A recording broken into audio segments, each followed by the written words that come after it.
Yeah. The DLC that should have been in the game originally.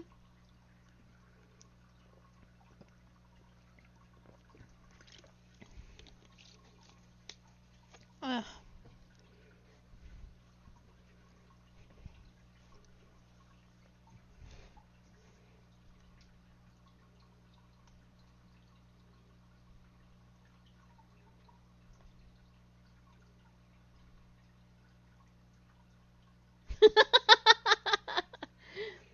I don't know. I played it, and I knew there was something off about the game when I first played it because it's so front loaded with Disney World, and then the back, and then it's so back loaded with plot. We in, boys.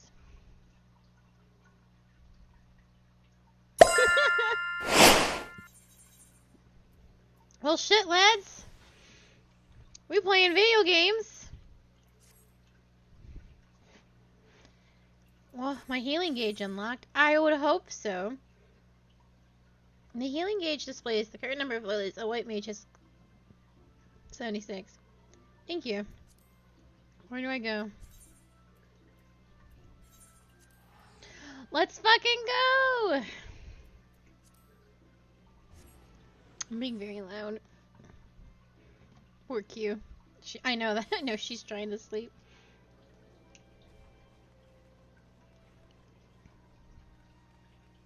Welcome to the winner's circle, lads. We in there. We in there to win there. It's okay. Oh no, absolutely. Take your leave as needed. I'm gonna talk to everybody. Much and more have we discovered of the Telorophi's machinations since Thancred and I did return from Garlemald. Verily, their troops doth appear to have been tempered in much the same manner as those engaged in the construction of the towering edifice at the capital. Thank you. You have a good night. When Arnville tried to free the Almalja held in the tower, it triggered some sort of alarm, and the captives were killed instantly. As such, we have no choice but to leave them in the clutches of the Telefori until a means of rescuing them has been found. Oh, a sippy! Thank you, thank you! I will take it.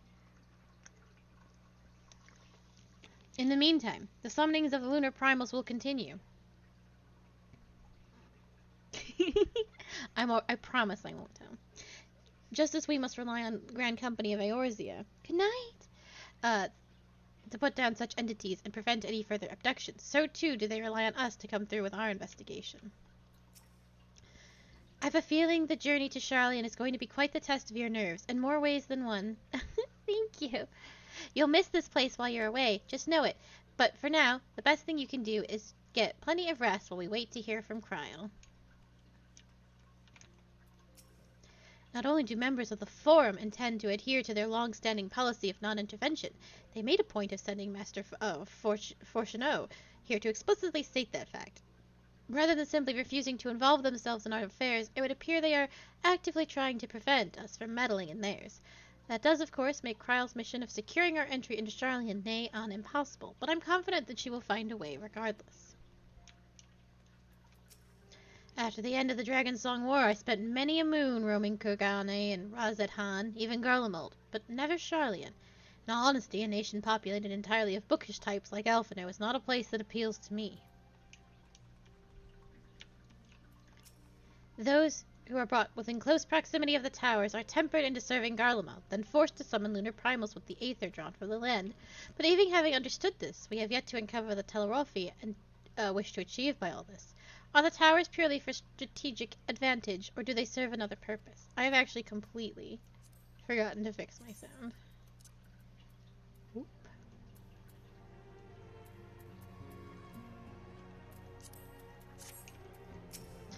Whatever it is my father and the Forum are hiding, I'm determined to get to the bottom of it.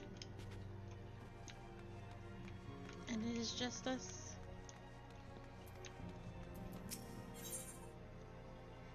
Alphinaud has... Oh, hell yeah. 515? I have a better one. Alphinaud has a feeling is feeling the need to take stock. Akali, do you have some time to talk? I would like to gather everyone at Dawn's Respite, and together access the situation in which we find ourselves.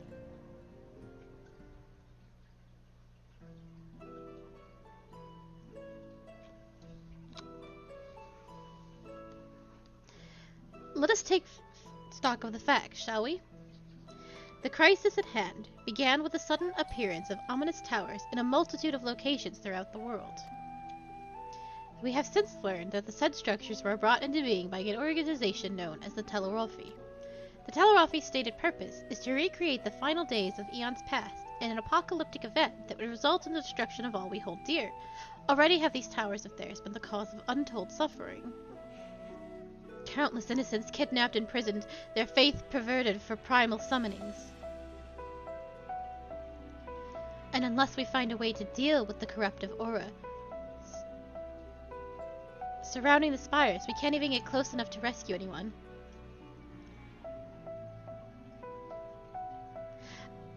The music is the piano version of the main Endwalker theme.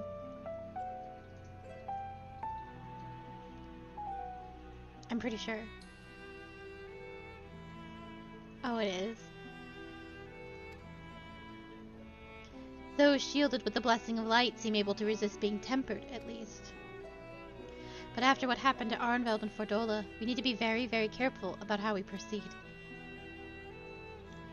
Yet while these threats close to home are of paramount concern, we mustn't lose sight of the situation in Garlemald. As you know, the Telephori are under the leadership of Fandaniel, and one other delightful fellow, Xenos Galdus, the Crown Prince and our dear friend. To date, he's reclaimed his old body, murdered Emperor Varys, and plunged Garlemald into an even deeper pit of chaos. The capital has probably seen the worst of it, for a good while there. It saw the bloodiest fighting in the War of Succession, but that has since changed, and in troubling ways. Aye, during the reconnaissance, the air was not once rent by the barking of cannons or the cries of discord. 'Twas an eerie fog of silence which had blanketed the ruined city. The inhabitants appeared to have been tempered, and with nary a word spoken did they labor to transform the palace into a soaring edifice born of nightmares. If they were indeed made thralls, it seems safe to assume that these events, too, were orchestrated by the Telephori. An army of primals is awful enough, but in light of recent developments, I fear it is only the prelude to an even greater catastrophe. We need to devise a means to encounter this threat, and quickly, before our allies are overwhelmed.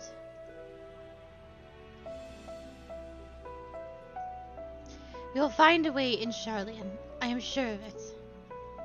Master Fortuno comments regarding the final days were curious to say the least. The Forum knows more than it is letting on. Sorry to interrupt. We have just received word from Mistress Kryl. She says that arrangements for your visit have been finalized. So we're headed to Limsa Lominsa and board the next ship bound for Charlian. And on arrival, present yourselves as associates of the students of Baldessian, come to assist with the Order's restoration.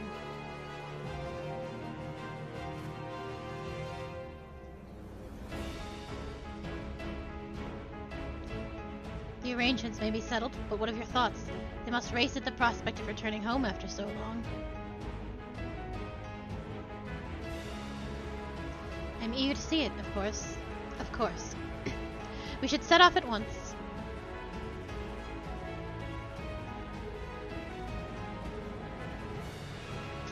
Then I'll accompany you to the docks, and you need at least one person there to wave and cry and wish you a safe journey.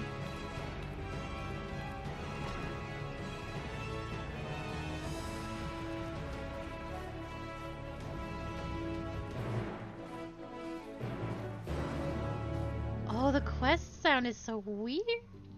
That's gonna take some getting used to. The weird trumpets, I suppose?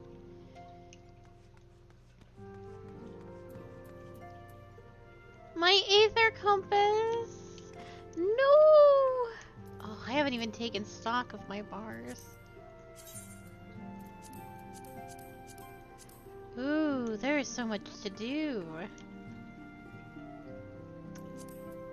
I have to turn all this in. Oh, look at these.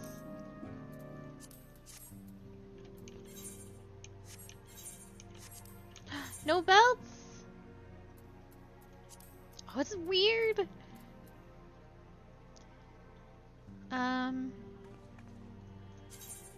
don't think any of my white mage abilities were... Glare 3!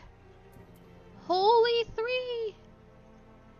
We skipping holy too.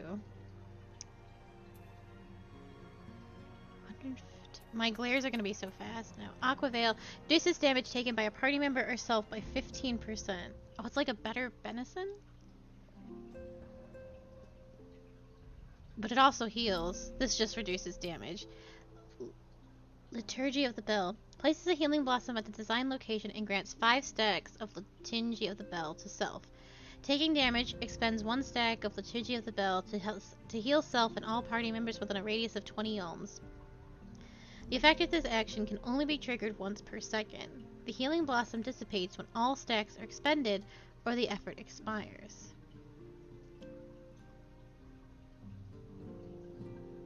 So it'll heal up to 5 times. The healing blossom dissipates when all stacks are expended or the effect expires. Any remaining stacks, when the effect expires, will trigger an additional healing effect. 200 for every remaining stack of... This action does not share or recast time. Interesting. I don't know a good way to utilize that, but I suppose it depends on how much healing is done. And is it worth it? Is the healing going to be better over time or all at once? I should just... I'm so sad about my compass. I had that on my bar for a reason. I will never let it go. Oh, Ilzabard.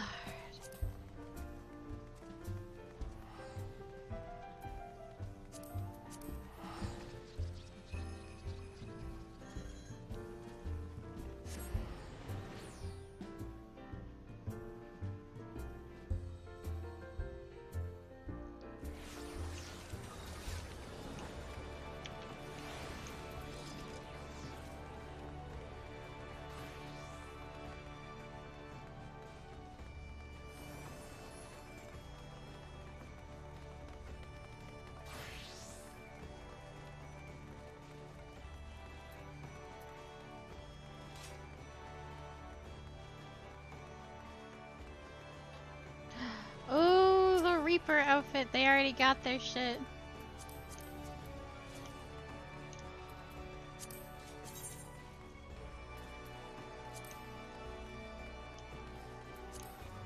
Oh, that's cool.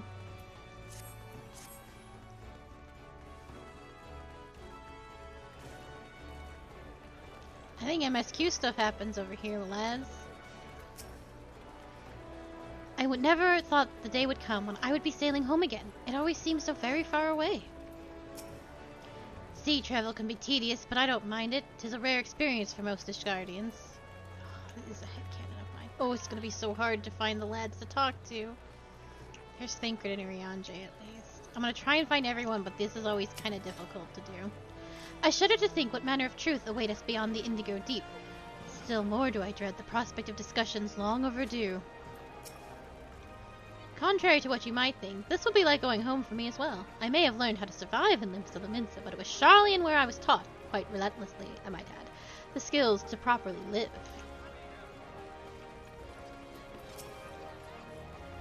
I might have lived in Master Matoya's cave for a good part of my life, but even for me, the thought of returning to Sharlayan is quite exciting.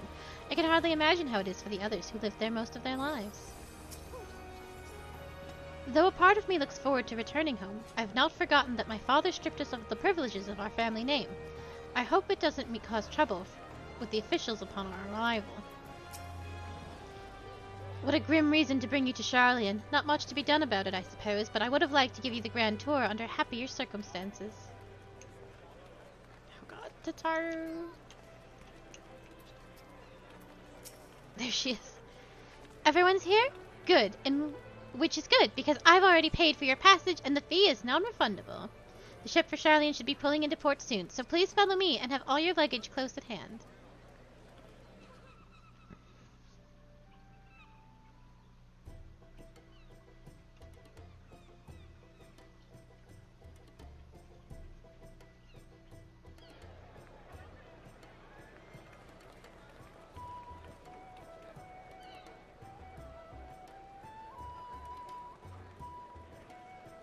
Oh, it's her!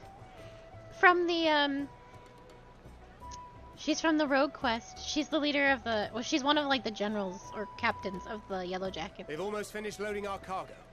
We should be ready to depart right on schedule, or so I'm told. Excellent. 'Tis nice to have a smooth beginning to one's journey, at the very least. It's funny.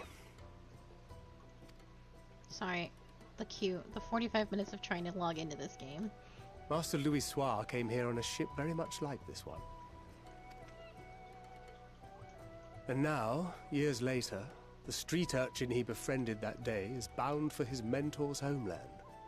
With his mentor's grandchildren, no less. I'm really glad we read all the short stories before doing all of this. It just feels so fresh. Aye. 'Tis upon reflection that every twist of time's river and fate's whims are brought into sharp relief. Thou hast matured much in the intervening years. Wert thou not caught attempting to relieve Master Louis Soir of his purse scant moments after he made landfall upon this dock? Yeah, we read about it. Oh, really? Now that's a tale I'd like to hear.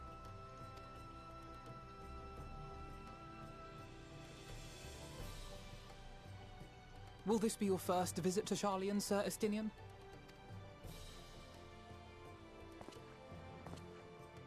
Sir Estinian?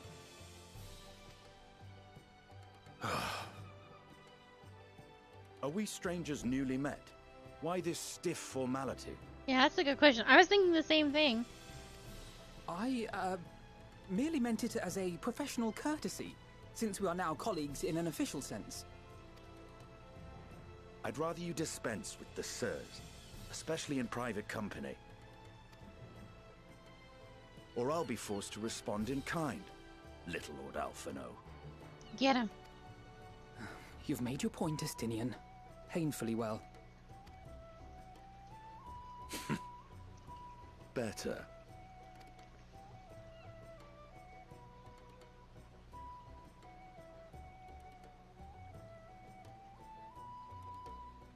Are you all right, Tataru? You seem positively distraught.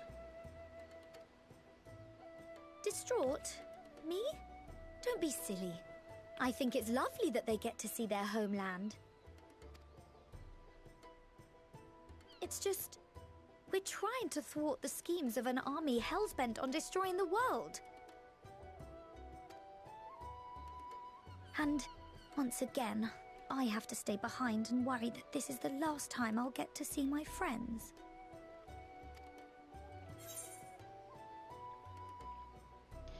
I'll bring them back safe and sound, I promise.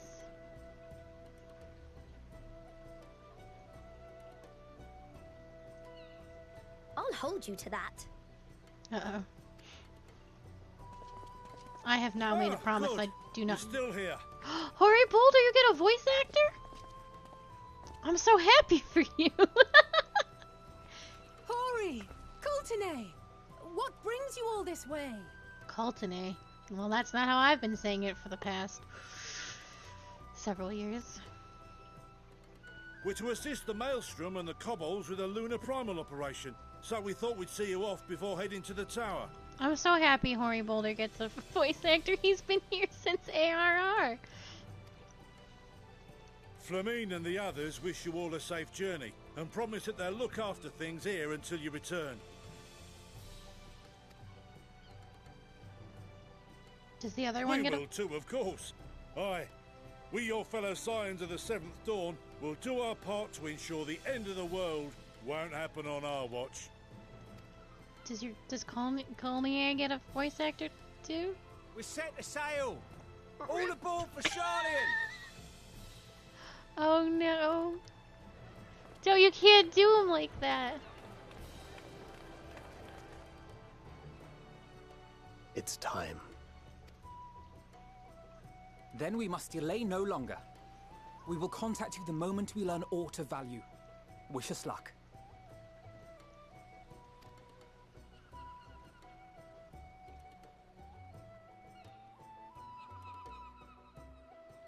Have a safe journey, and please, please, be careful.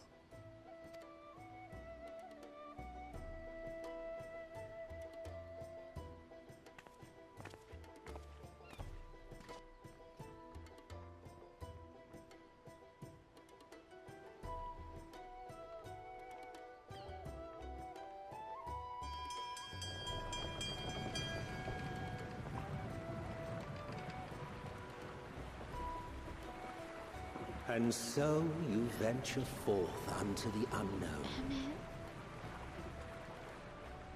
A fate beyond the horizon that cannot be divined. A future undefined and in flux. In uncertain times, naught but the simplest words of wisdom will suffice. I knew he'd be the narrator. That which lives is destined to die. Love leads to loss. Every beginning has an end.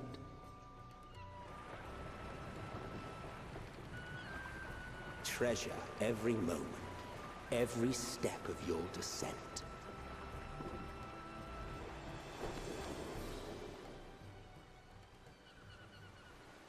Is he like whispering in our ear with the Azim crystal?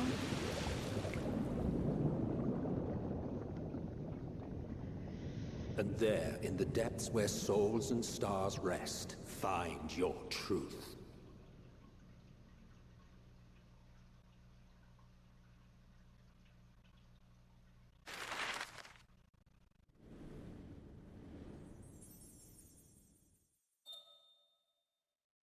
Oh, it's a long journey.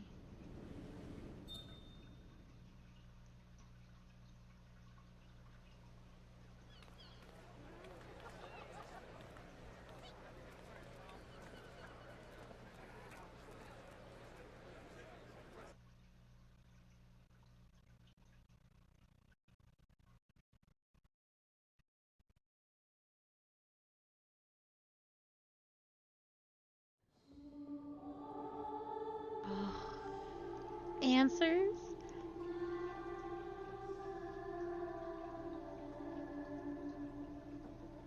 Here.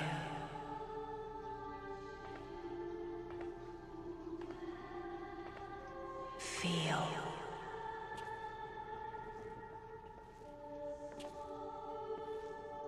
Think. Now, after all this time?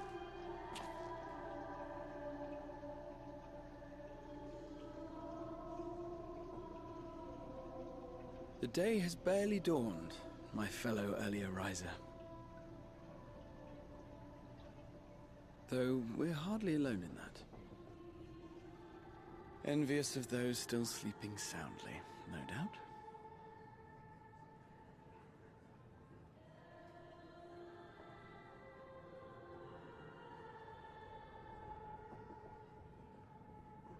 Called out to you, you say? I've heard nothing myself.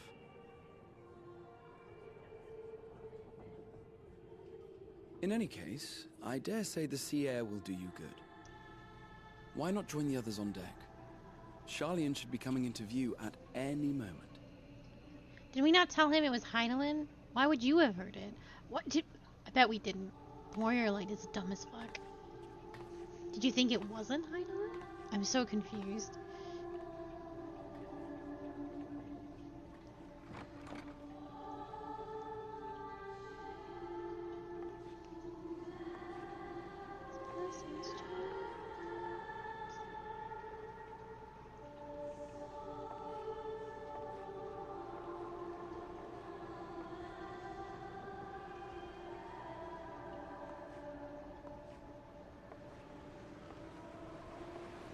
Oh, I see, I see.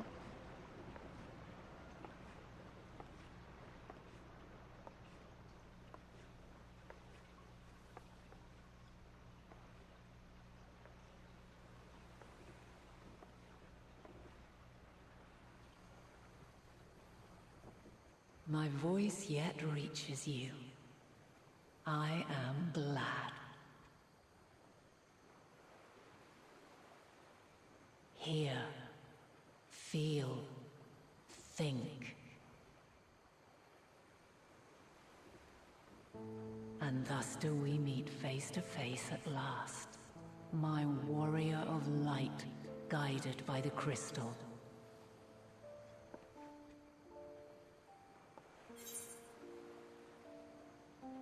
Ooh, here we go. I can trust your words no longer.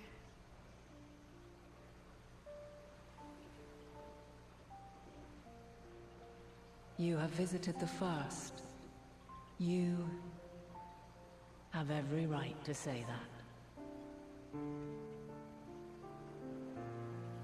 That's a good response you got to give. You have gained an understanding of what I truly am, what Eidolon has always been, a primal.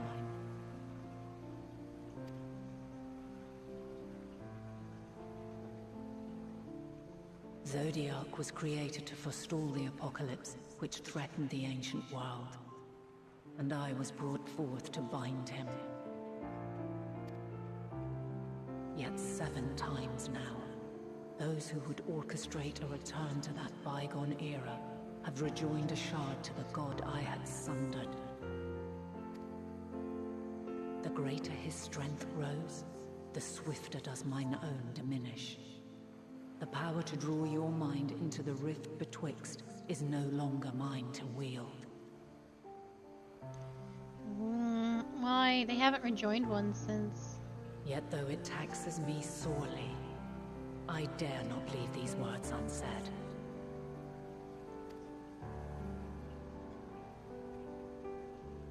Even bereft of my guidance, you and your companions have accepted the burden of this star's troubled past. A conjunction has begun to form, an intertwining of your time and mine. Wheels shudder and turn. Conflict looms, monumental, which will decide the fate of this world and all life upon it.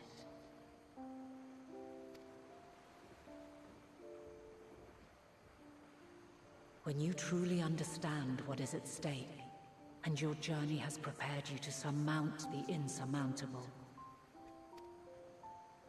then shall I honor the promise made in another time, another age.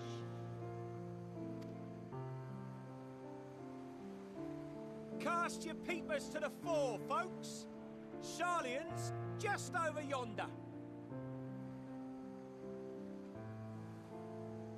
I will not keep you further.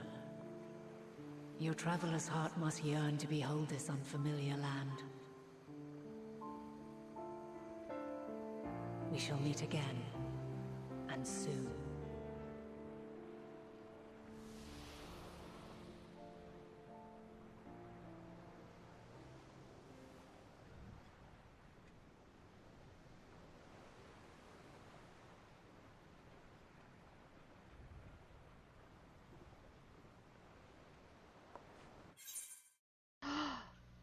Holy shit!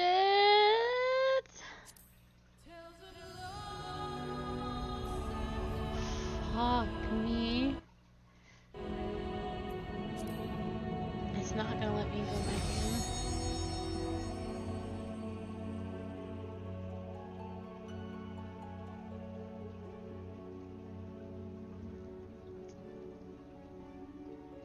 When you get kicked like that, you have to restart the whole fucking thing.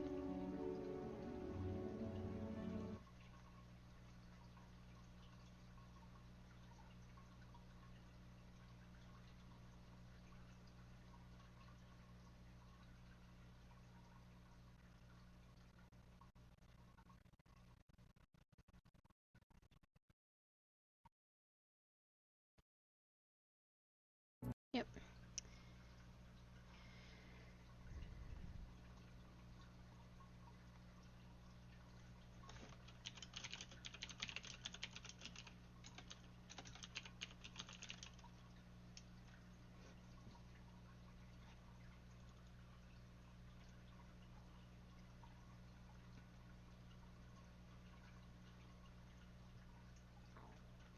I will see how fast I can get back.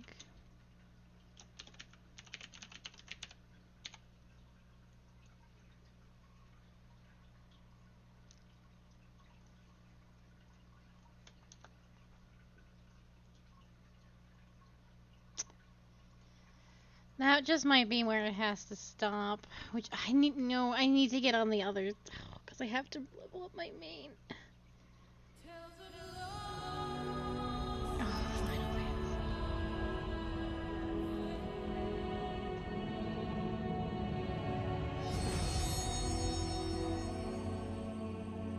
Please do not make me do this whole song and dance again.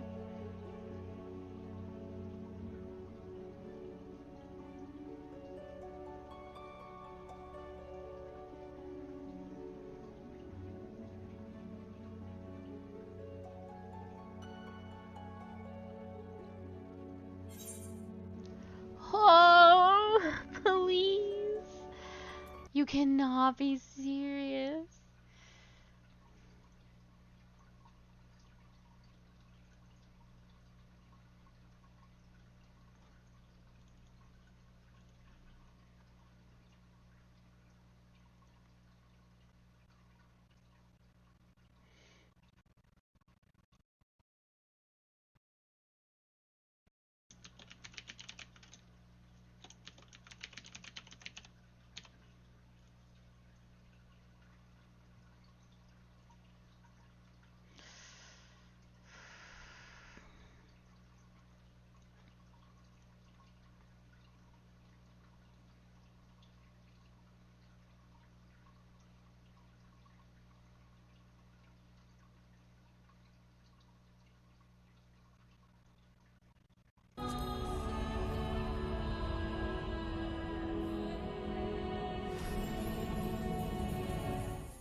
Well, that's not bad. We will... Fuck, I think we have to do the whole...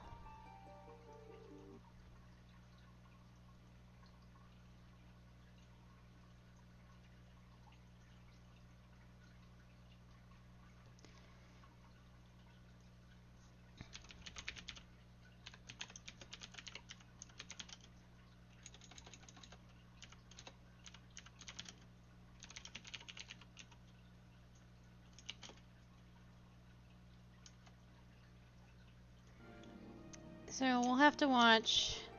I'll skip through as much of that cutscene as I can until we get to where I need to be.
Well, we'll get there. I just need to get into the open world. Oh, I got kicked mid-cutscene. I was literally in a cutscene and I got kicked. And then I had trouble logging in again. But now we're back in queue, so I gotta scoot through that cutscene. Yeah, I got kicked mid-cutscene. No, it's okay. No, it's been pretty bad. I just saw a post from one of my friends that can't even get into the next area because it's completely congested. So that's the area that I'm pretty sure I'm heading to. So I think even if I get through this cutscene, it won't matter, and I don't think I can proceed.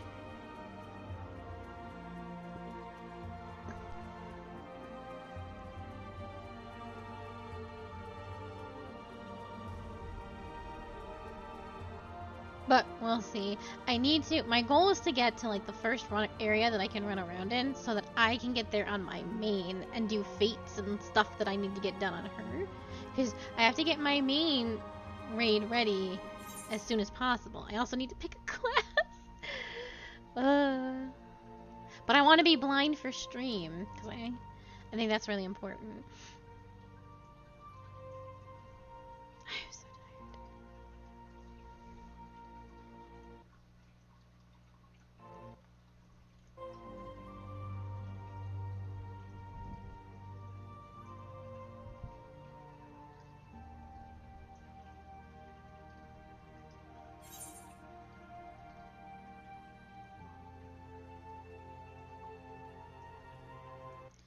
We'll get there, lads. I know, there's so much I have to do in Final Fantasy XIV. I am sleepy though.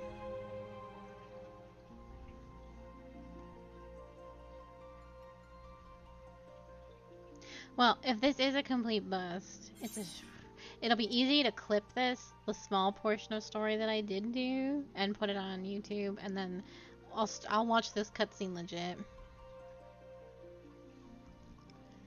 Oh, that bread was absolutely delicious. I devoured it. We bought a bunch of bread because I was gonna make soup tomorrow. I was actually gonna make soup from scratch tomorrow, which I'm really excited about. And then so I'd have soup so I can do gamer things all week, but yeah, it's just like a cheese and broccoli soup, but oh, I'm still making it from scratch. I'm real excited. I'm gonna do a slow cooker soup. Oh, it's gonna cook for 4.5 hours? Delicious. I know a real slow cooker kick.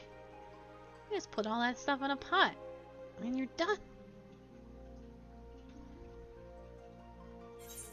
Oh, hell yeah. That's like my favorite soup to get at a Panera. Get the bread bowl. Fuck. We got one for Christmas. Super good.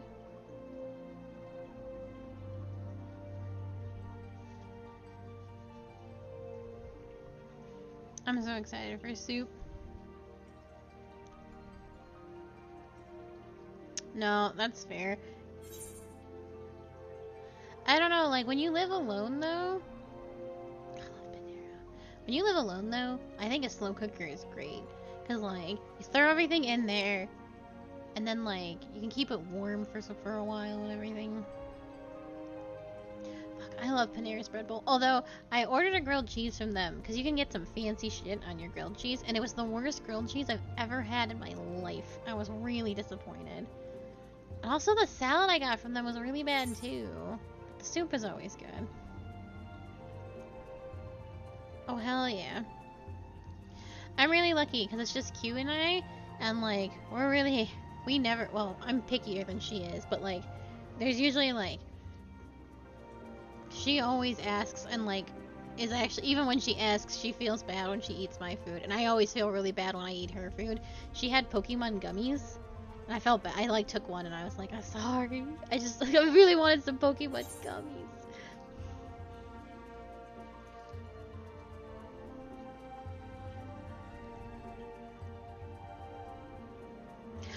Dude, yeah, a lot of Panera's food is incredibly like mid-tier, but the so I like Grubhubbed some. I ordered the bread bowl and the salad was so fucking bad, and the grilled cheese I got from the other day was also bad, but the soup is usually pretty on point. But all you have to do is like heat it up. No.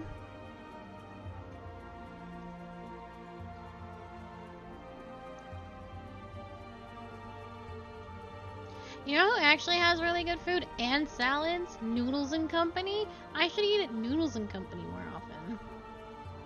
Now, they don't really have soup, but like, their salads are incredibly good.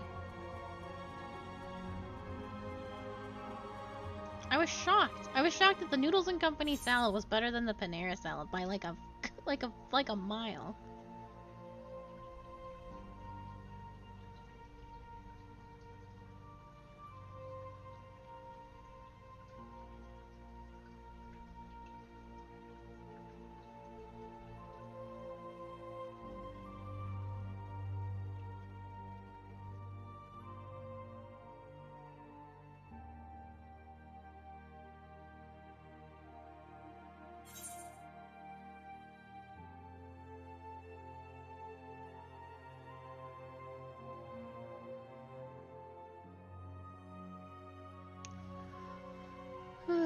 I don't even have more bread to eat. Well, I do, but I'm not gonna cut it up.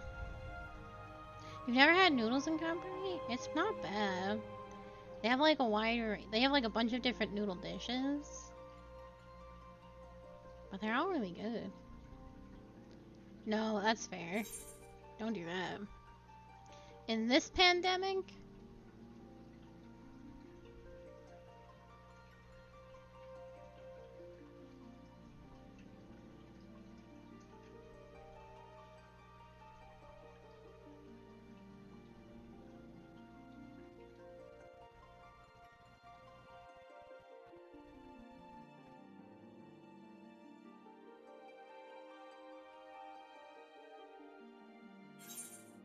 Oh no, is that... that's the new one, right?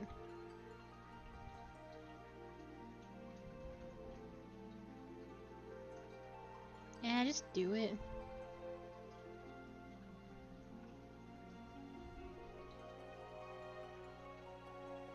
Oh.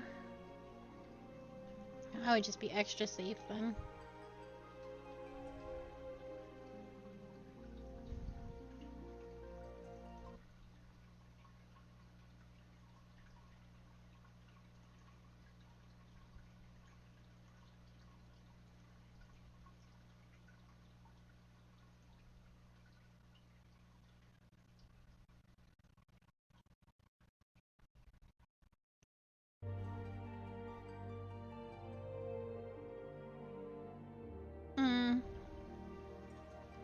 I'm better safe than sorry then. Yeah, it's your last day, but also, insane new virus just dropped all over your workplace.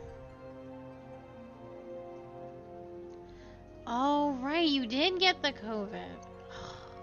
That's right. Yeah, you don't want that shit again. Yeah, but it's not worth your health.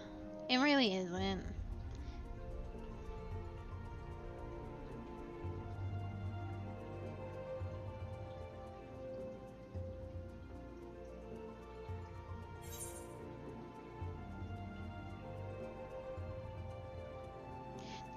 Did you recover from COVID okay? Or was there any, like, weird lingering side effects? Because I know, like, the person that I know that got COVID, like, still has, their taste is all fucked up. No.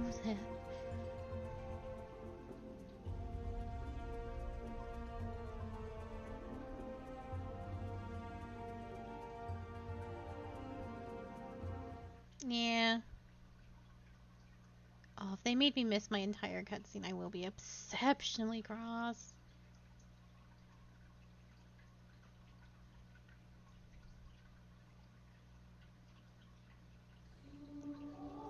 Oh, we just started the cutscene. Okay. I have to skip through some of this because we've already seen it. Here.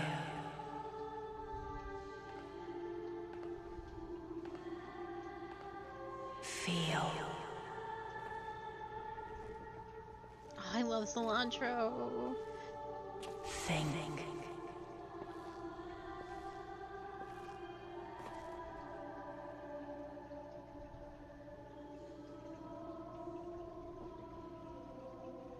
The day has barely dawned, my fellow earlier riser. Though we're hardly alone in that. Envious of those still sleeping soundly, no doubt.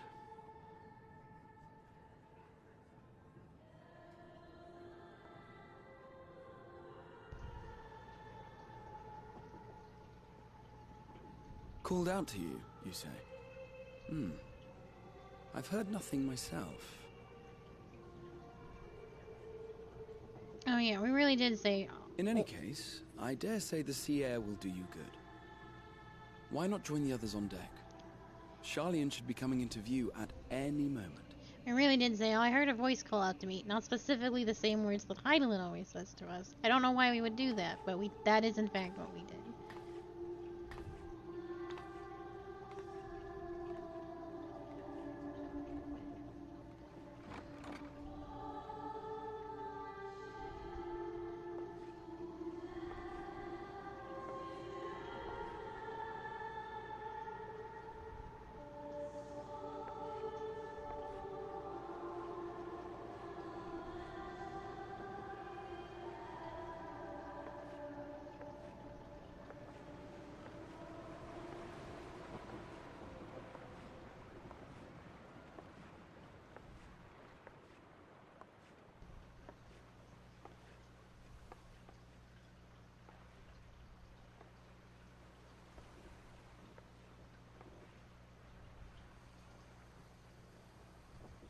my voice yet reaches you.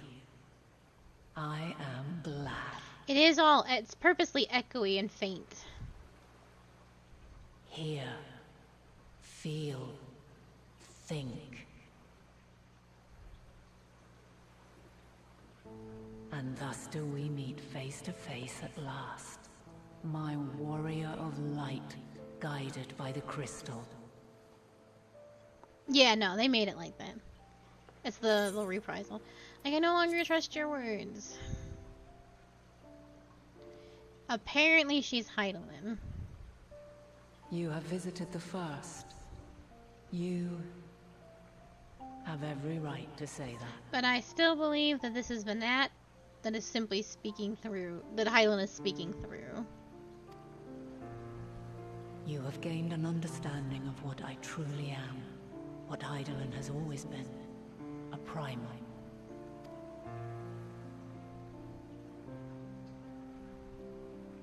Zodiac was created to forestall the apocalypse, which threatened the ancient world.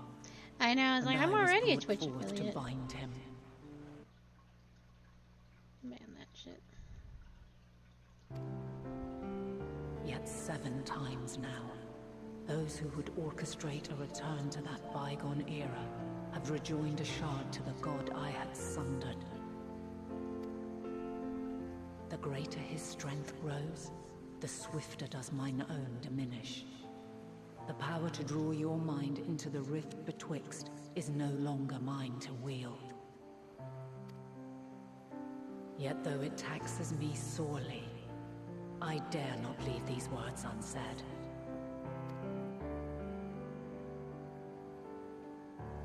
Even bereft of my guidance, you and your companions have accepted the burden of this star's troubled past. A conjunction has begun to form, an intertwining of your time and mine. Wheels shudder and turn. Conflict looms, monumental, which will decide the fate of this world and all life upon it.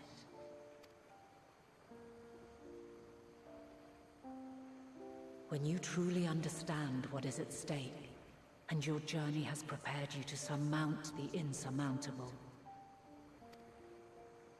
then shall I honor the promise made in another time, another age.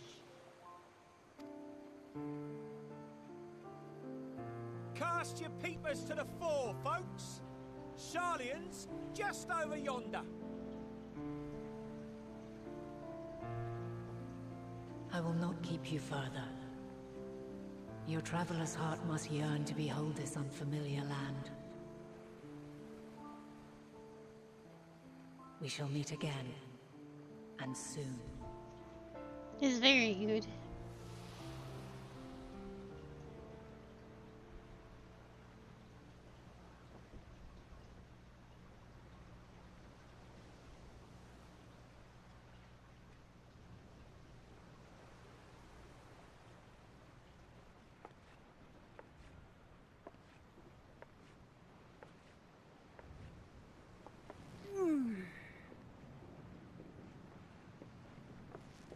Oh, what a fine morning. Oh, still a bit stiff though.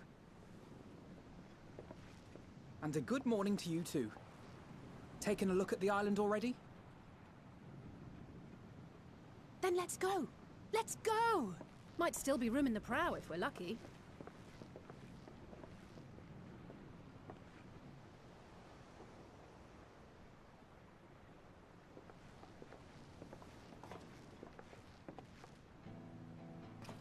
Ah, the sleepers have arisen.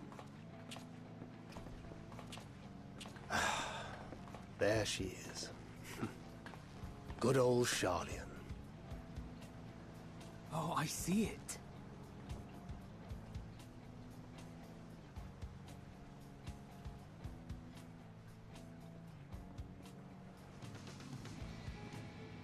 Home. Home at last. Well, maybe not in Father's eyes, but we'll manage on our own, if we must. You do know You're not alone in this, don't you?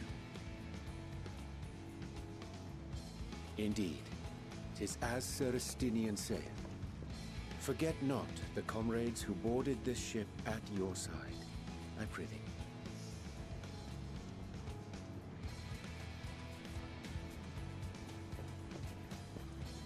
Thank you, my friends. We are ever grateful for your steadfast support. Upon arrival, we will be disembarking into the heart of Sharlayan proper. You're right, Zath. There is no greater concentration of wisdom in all the world. I am confident that somewhere within that center of knowledge and learning, we will find the answers we seek.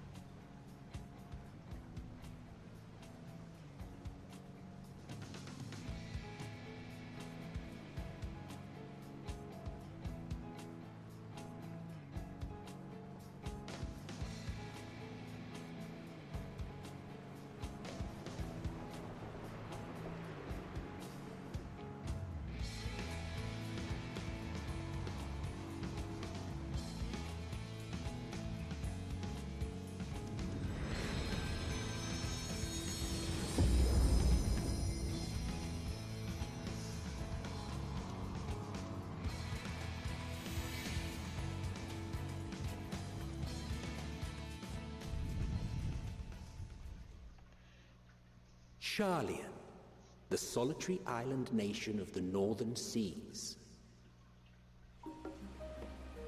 Where under the watchful gaze of Phthalic, patron deity of scholars, academics hoard all manner of knowledge and secrets. Oh, man. Once, they deigned to accept foreign students into a distant colony maintained in the Dravanian hinterlands. How swiftly they abandoned it once the first Garlean boot set hostile foot on Alamegan soil. So averse to the prosecution of war, these men of wisdom, your would-be allies.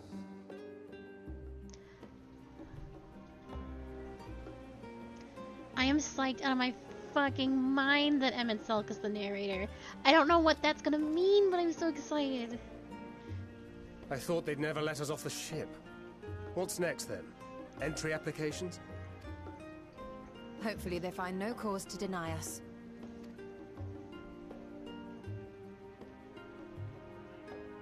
Hasn't Sharlayan all but severed relations with foreign powers? Those of us without direct ties, myself included, may be refused outright. E-M-E-T.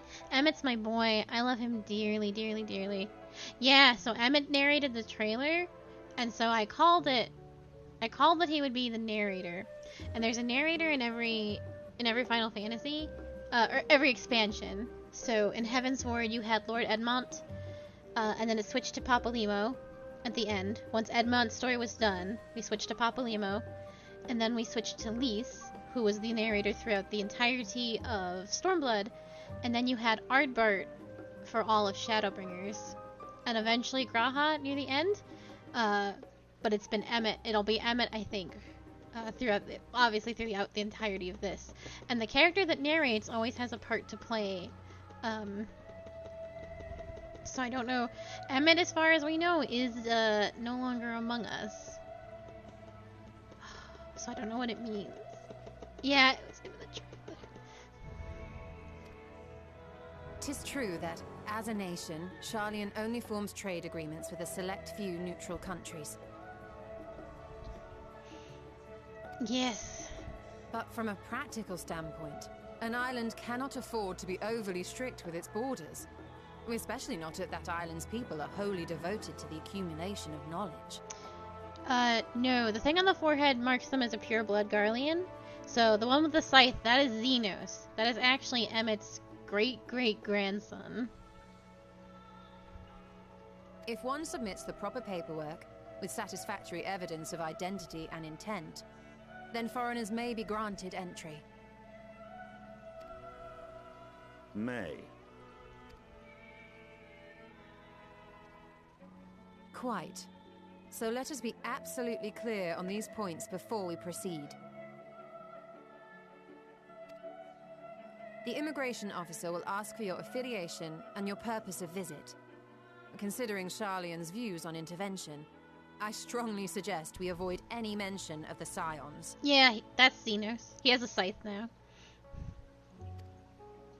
Kral has laid the groundwork for us to act as associates of the students of Baldessian, and our ostensible reason for being here is to aid in their order's restoration.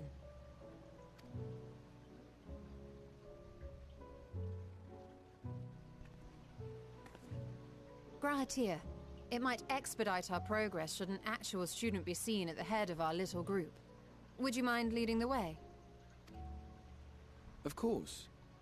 The immigration offices were this way, as I recall. Shall we?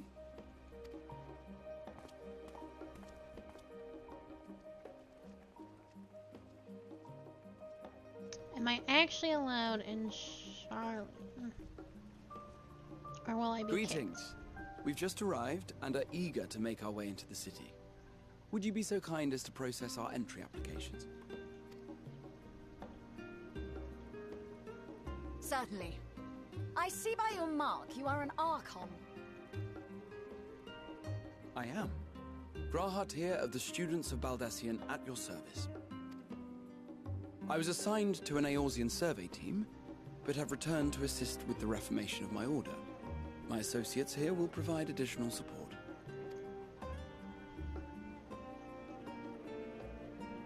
Very good. I have paperwork detailing your group and its scheduled arrival for today. And it seems some few of your companions are also Archons. If you'll step forward, we can process those applications first.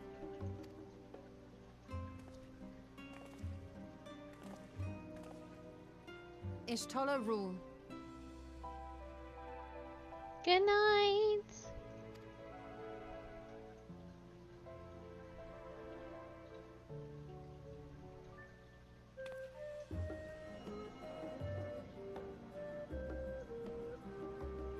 See how it glows? That list is etherically linked with the citizen registry kept in the main repository.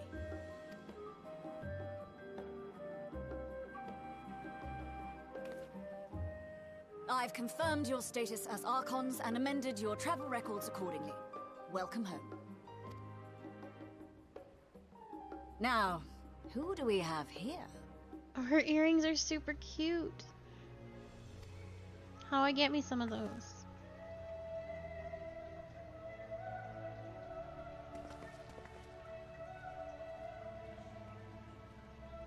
Alphino Leveilleur. Oh, Daddy's probably already nixed you from the... And Alize Leveilleur.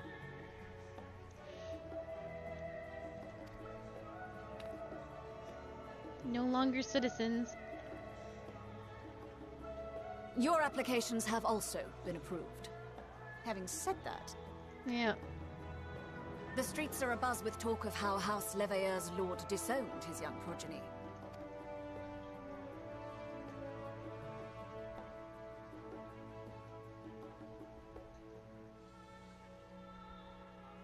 And while such personal circumstances constitute no reason to deny you entry, I urge you to avoid exacerbating your present situation. Times are quite troubled enough already.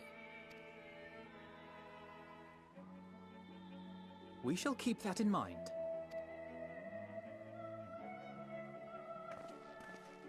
These last two are not Sharlayan natives, but you will find their credentials are in order. An application was made in advance.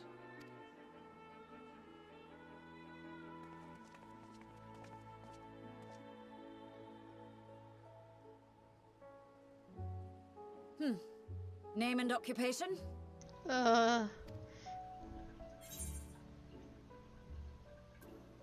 Akaliana, artisan.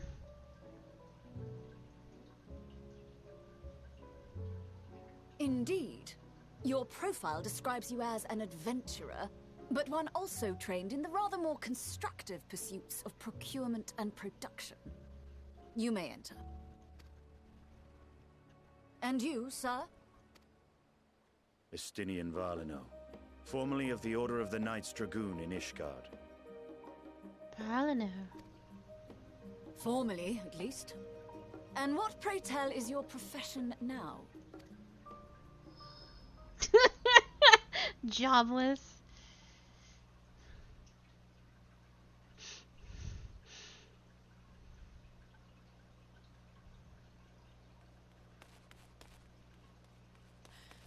If you'll allow me...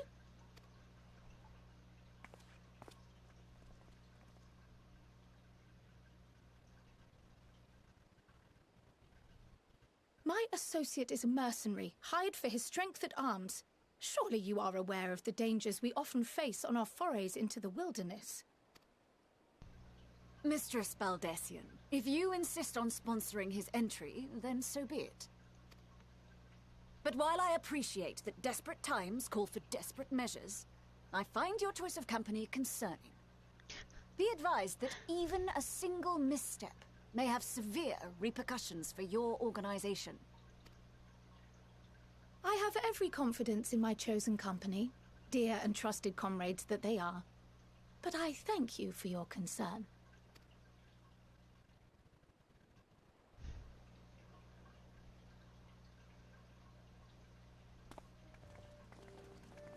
Justinian's like, don't say Scions! Don't say Scion! Croyle, it is good to see you. Likewise. Long voyage notwithstanding, you will seem none the worse for wear. There is much to discuss, but this is hardly the place. Let's be on our way, shall we?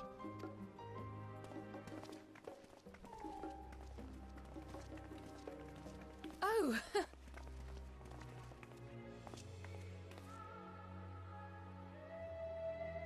Welcome, friends, to Sharlayan. As your mercenary, I should hope my welcome includes a generous salary. Man, poor. I had to say something, Sir Taciturn.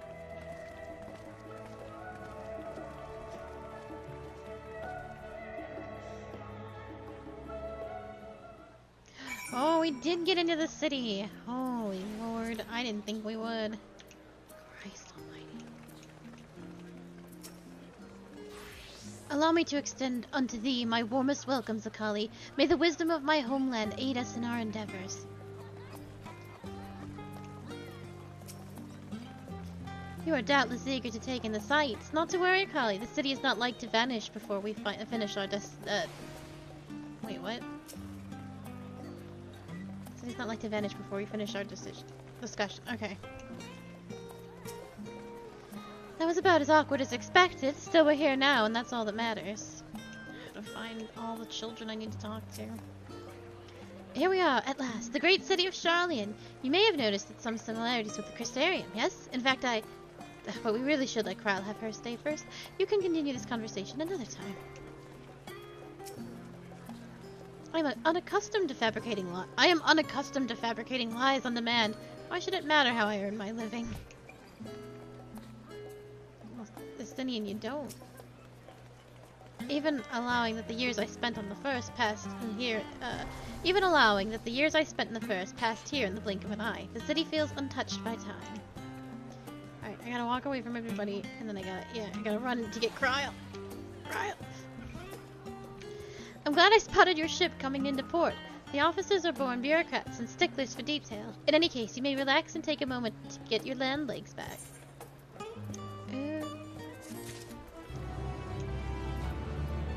So that weapon's not going to be better than what I have. Oh, my red mage is a fucking nightmare. 70?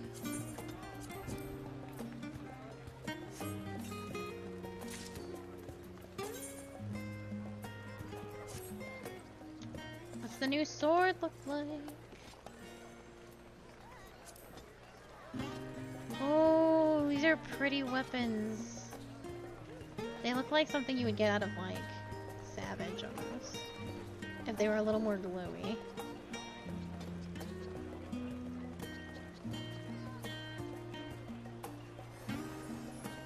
Most excellent. I think I missed talking to Elfina. I'm fine, honestly. Better to be waved through with a stern warning than be denied entry at all. Oh, I gotta run out. And then find Kyle. I can't see you.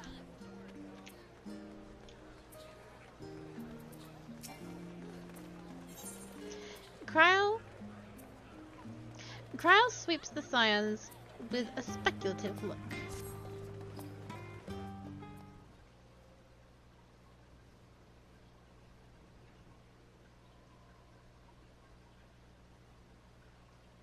I had thought to launch directly into an explanation of what I've learned and how we might proceed. But this is Akali and Estinian's first time in Sharlayan, and for the rest of you, a homecoming that was long overdue. You must have places you wish to visit, and people you're dying to see. Therefore, I propose we postpone our agenda so that you may all have sufficient time to recover from your journey and get your bearings in the city. Once you've settled in, we can reconvene in the Baldessian Annex. How does that sound? 'Tis a fine suggestion. We may not be welcome in the Levier estate as such, but I should like to nose around the neighborhood all the same. Please talk to your mother, perhaps? I am equally untethered, as it were. There's no particular place that my kin call home. Still, I would not pass up the opportunity to reacquaint myself with the city. Likewise, a quick tour of old haunts might yield some useful gossip. The annex was west of the Aetherite Plaza, wasn't it? I shall join you there anon. Yes, we'll see you there.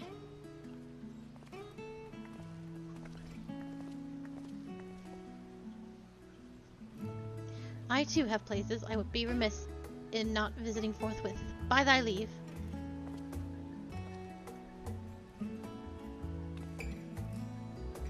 What of you, Estinian? My services as a guide are yours for the asking. That won't be necessary. Until we reconvene, I prefer to wander as the wind takes me.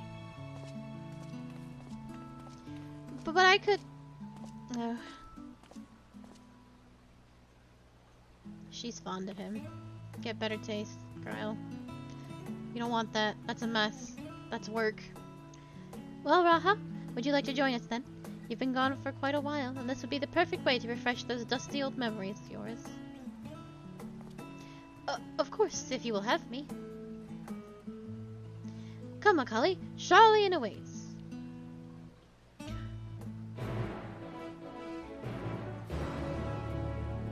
It's gonna take some getting used to after the guitars.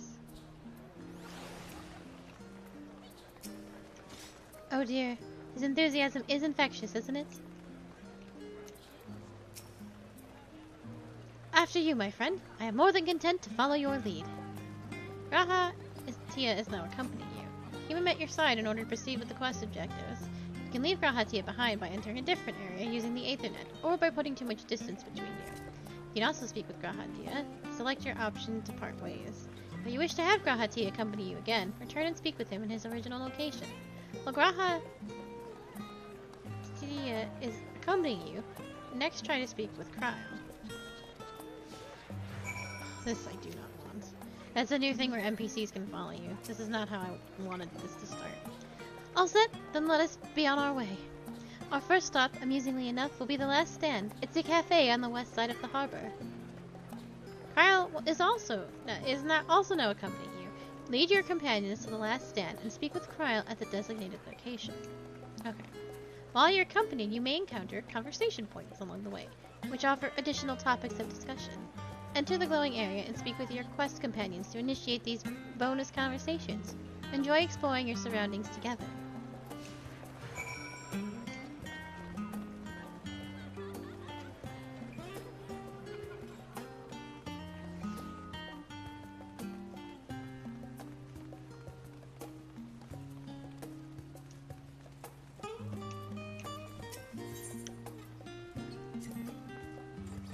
Now that is a sight one could hardly forget, the great statue of Phthalic.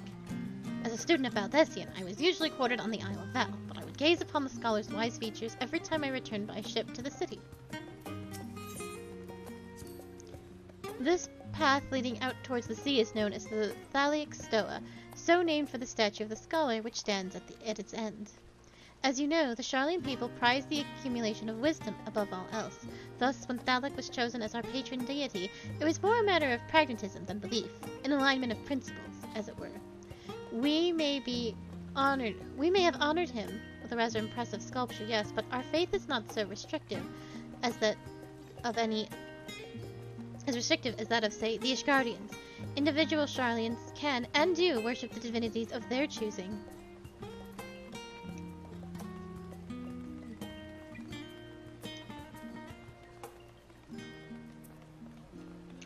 This cafe is insanely cute.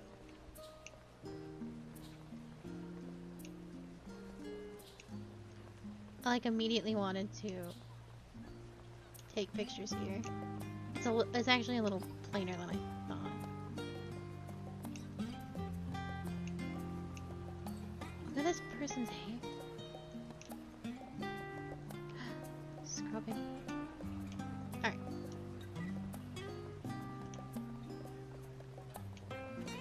Oh, this part is actually really cute. You got heaters in here?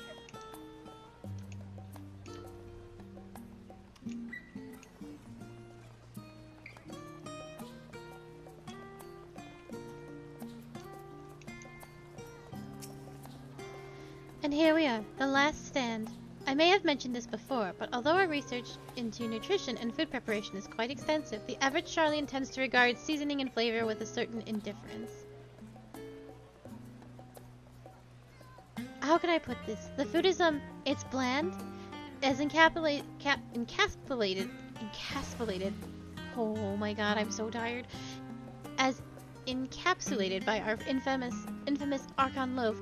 The prevailing sentiment towards cuisine is dietary value first, and taste a distant second. There was one pupil at the stadium, however, who could stomach the school's insipid meals no longer, so he quit his lessons and poured all his savings into building a proper eatery. And so the last stand came to be. It is, as the name implies, the sole dedicated outpost of fine dining in Sharlayan, the one and only bastion of the culinary arts in the Isle of an otherwise mediocre fare. I seem to recall their burger being hailed as one of the most impressive items on the menu. Not that I have ever had the pleasure of eating one myself. Because you were a typical Sharlayan when it came to cheap and convenient, Raha, but surely Tataru has taught you how to appreciate a well-prepared dish. We should all stop by when time permits and sample the cafe's delights. Shall we press on? The stairs to the side of the cafe there will take us to the Aetherite Plaza.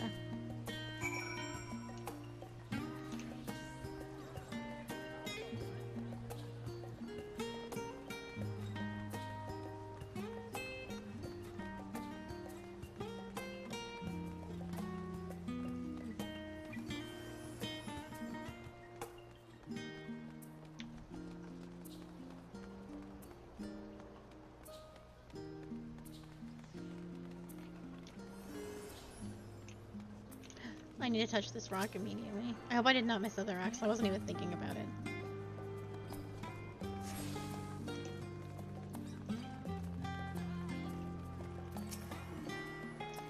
An unusual shape, isn't it? I assure you, however, that it's perfectly functioning aetherite. Remember to attune yourself before we move on. Now, being the diligent tour guide that I am, I should make mention of the Confluence, a research facility located on this very plaza. Its much vaunted discoveries are the reason Sharlayan stands at the forefront of teleportation technology. In deciphering the underlying principles of Alagon's aetherites, it allowed us to understand and reconstruct what essentially are lost stars. And off we go to our next destination. Our path leads northeast to the Agora, Sharlayan's largest marketplace. It is a very neat shape. Of course, it's going to turn as I try and follow.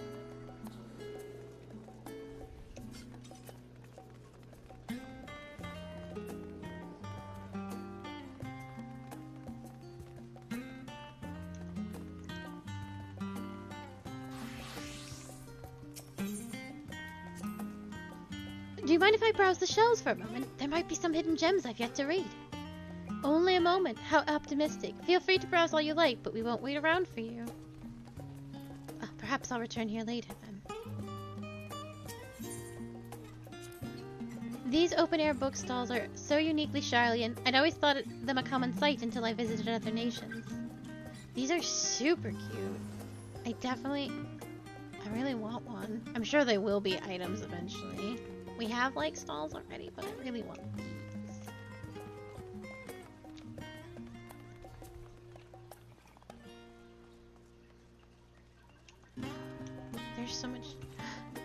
on the bench, huh?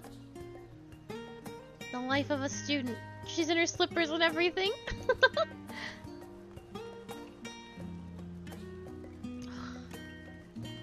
This place is beautiful. Welcome to the Agora, where you can find wares made in Sharlayan, as well as a wide selection of imported goods. They also used to sell questionable prototypes from the various research institutes, but I think that practice has thankfully died out, for the most part. Otherwise, I can think of no better place to stock up for your next big adventure. Am I overselling it? On a more serious note, the next stop on our tour is one which has a particular relevance to our ultimate purpose here. We must head back to the Aetherite Plaza, follow the path north, then climb the stairs up to that imposing building at the very top.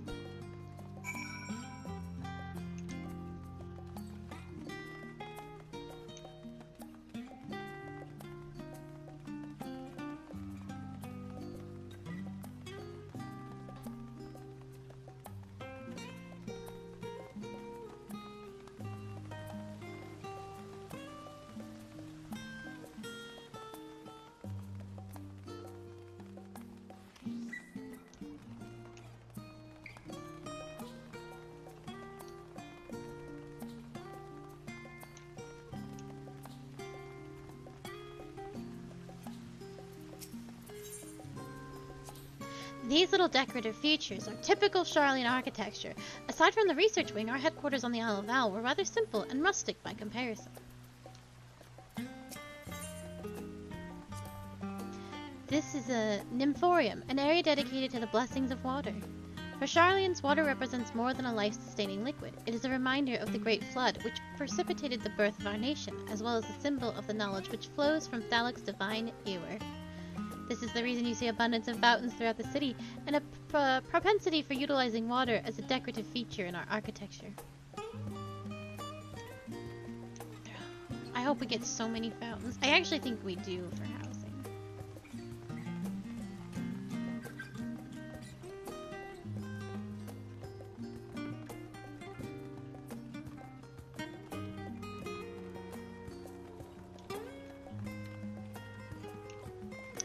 I have not been touching these.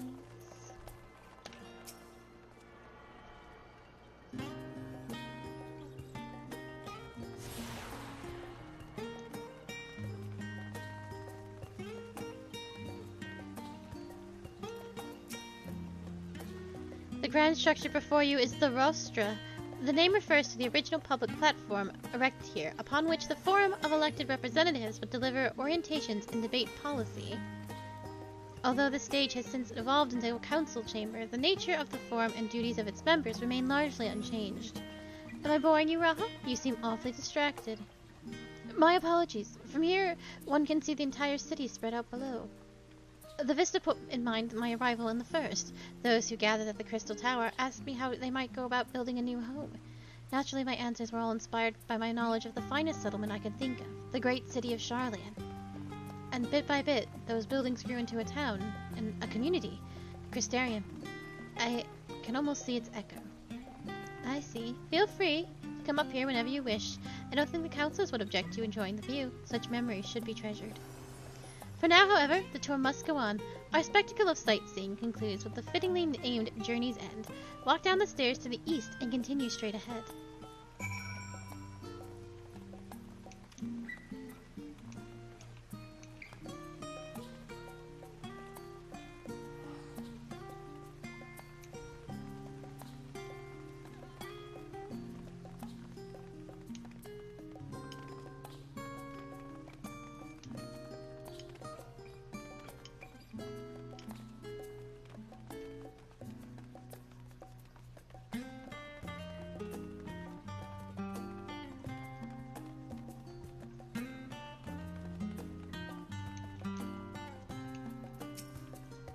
We arrived at Journey's End. History tells us this is where those who put ashore with Archon Nyunkremph built their first homes.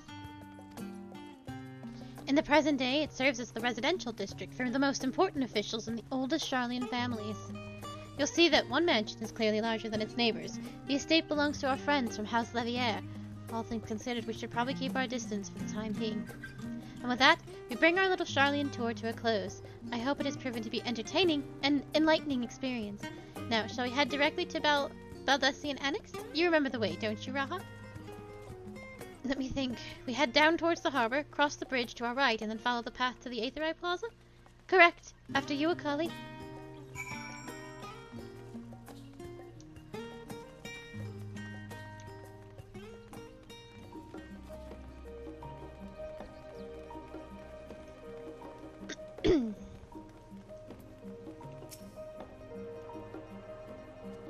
I gotta make sure I start grabbing these. There's just so many people around that I'm sure I've been missing them.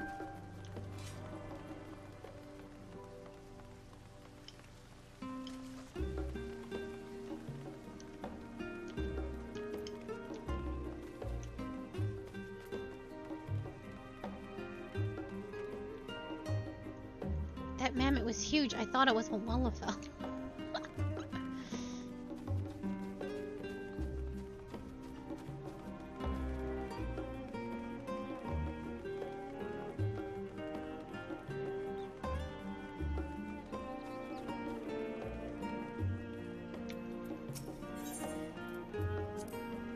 Right, we crossed this bridge here as I recall. Stick to the path and be careful not to end up back at the Aetherite Plaza. Charlene is full of educational and research institutions, but there are still professors who prefer to establish their own private practices. Not that I've ever attended these exclusive schools they run in the residences. Perhaps the twins could tell you more about them.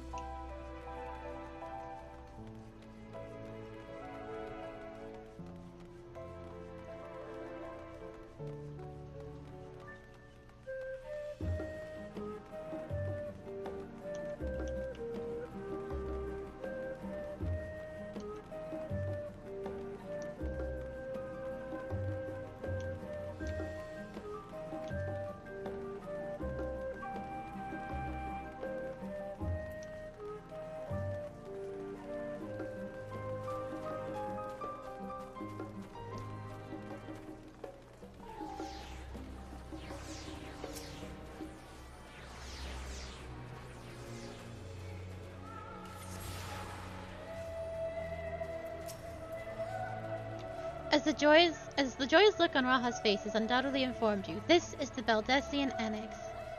If you continue up the hill, you arrive on the doorstep of the phenomenon, but I think we've explored enough for one day. We can take you there another time. Inside with you, then.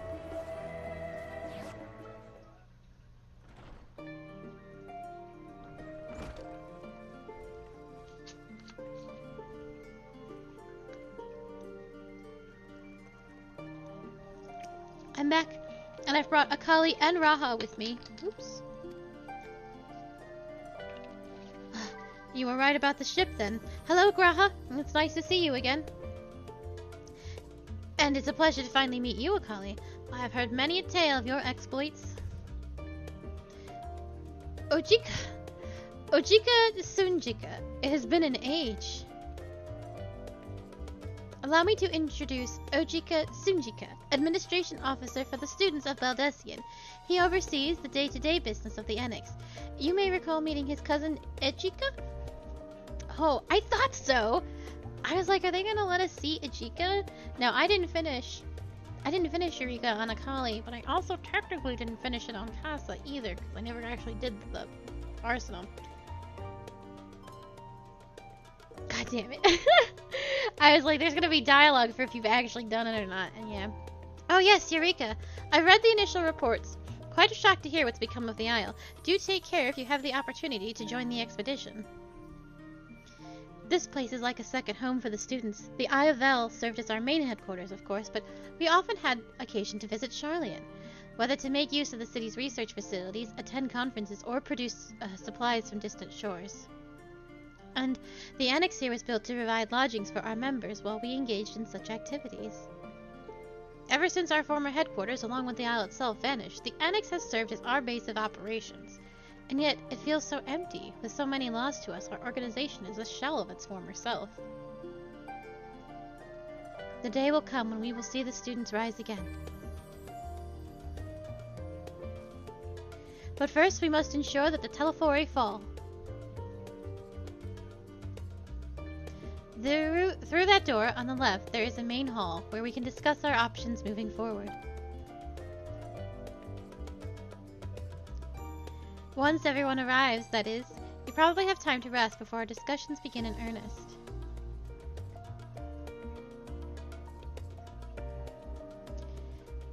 I've had private headquarters prepared for you in Andron, so please feel free to make yourselves at home. The nap rooms, perfect for an afternoon doze. Oh, I didn't mean to give you the wrong impression. The chambers are quite well appointed, far more so than any cheap roadside inn. Yeah, you may be assured. 'Twas simply that we're often so busy with research or exhausted from journeys abroad that we would slip into the Andron just to steal a few winks, and thus they became known amongst the students as the nap rooms, even if many such naps might last well into the following morning. Say the word and I'll be happy to show you to your chamber. Hopefully others won't be long in coming. I'll wait for you all in the main hall.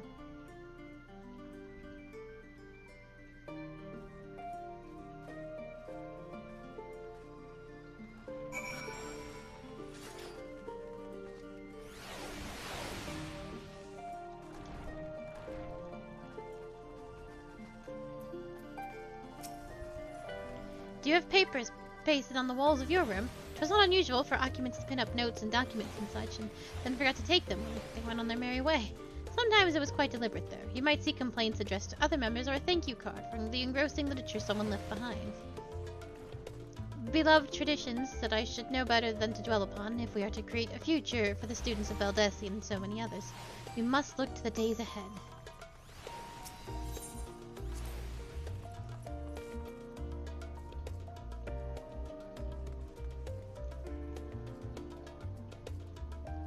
Oh. Garud?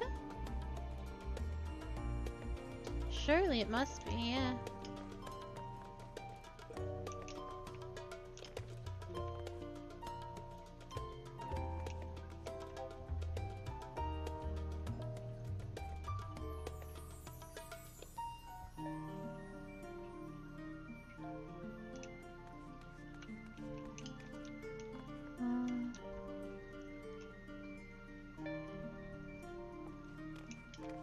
Azizla? That's Azizla. For sure.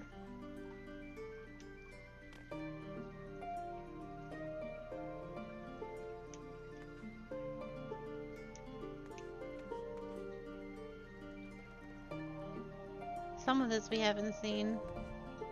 Oh, the lore of the Mughals, that they came down from the thread.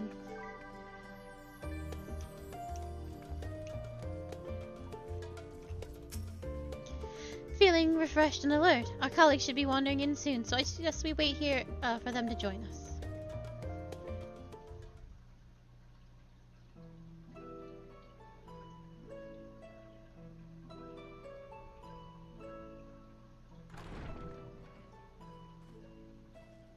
Pray forgive me. I was delayed. It's fine, Urianger. We're all here now. Let's get down to business then, shall we?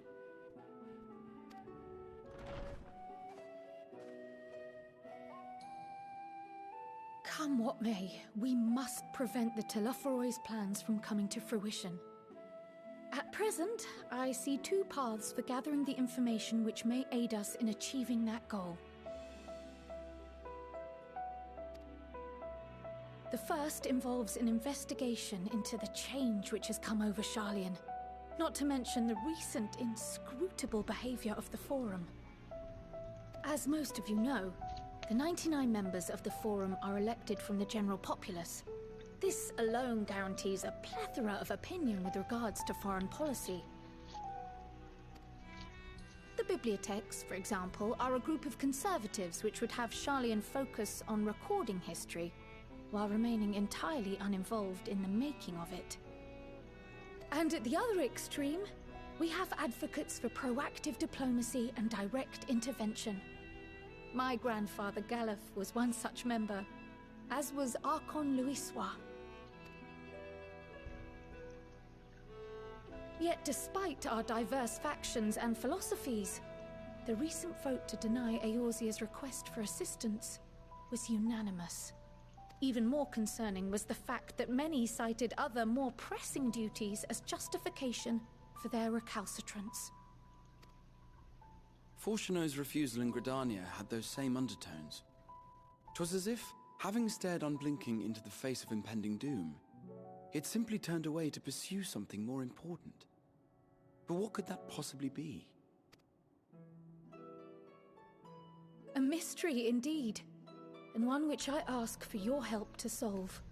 Our future may depend on it. It was said earlier, but maybe the Forum really is tempered. As for our second potential path, it concerns a request made directly to the students of Baldessian.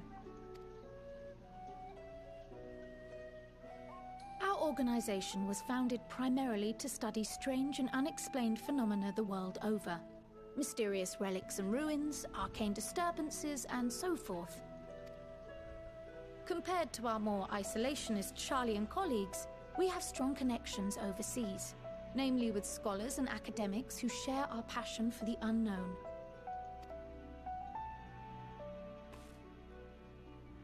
The request in question comes from one such acquaintance, Nadana, an alchemist residing in distant Thavnair. Her missive describes the sudden appearance of a tower, and the subsequent summoning of what I can only assume is a lunar primal.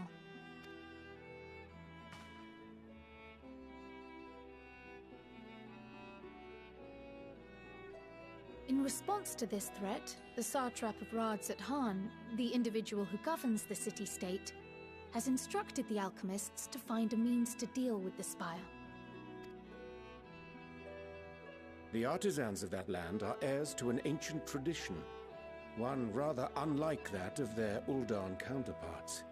'Tis possible, nay, probable, that they have gleaned truths unattainable by Eorzea or her Far Eastern allies. They do, in fact, appear to have a strategy in mind, though it will require further research. To that end, they have requested an introduction to a capable warrior shielded by the blessing of light. Assuming we divide our forces to pursue both of Kral's lines of inquiry, then having you join the group heading to Thavnair would seem the obvious choice. But the investigation in Sharlayan is of vital importance as well. Equal, I think, to the Thavnairian one, given that the fate of the world may hinge on the results of both. Yes, it is quite the quandary. Though it is a great imposition and an altogether too common one, our efforts would be more likely to succeed were you to lead the charge on both fronts.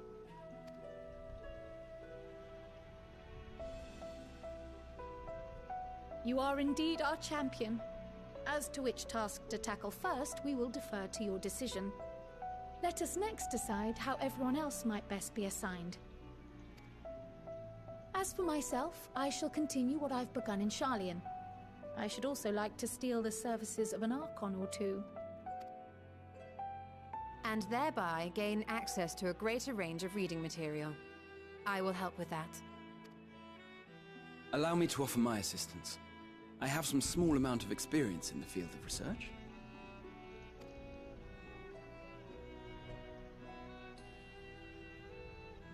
Alice and I would also like to help, if you would have us. Anything to understand even a fraction of what our father and the Forum might be thinking. That leaves me with Thancred and Urianger. Of course! The more the merrier. Right. The rest of us will make the journey to Thavnair. I forgot he's one of us now. Thoughts? Objections? I passed through Thavnair on my way to infiltrate the Empire, and though I'm not qualified to give a guided tour, I did gain a sense of where things lie. I'll be happy to have you along then. So for this group, it will be you, me, and Urianger. Give me a moment afterwards, and I'll supply you with all the details of Nadana's request. This actually makes a lot of sense. we need to split up groups for probably trial stuff. So, Thancred has, you need a tank, you need a healer, you need another this hall DPS. our rendezvous point once our respective tasks are complete. May our investigations prove fruitful. Graha's a flex. And then Alphinode's a healer. And then you've got DPS. You are short a DPS, oddly, in Urianji's group, assuming you are not. Not one, but... That's why I thought a twin would go.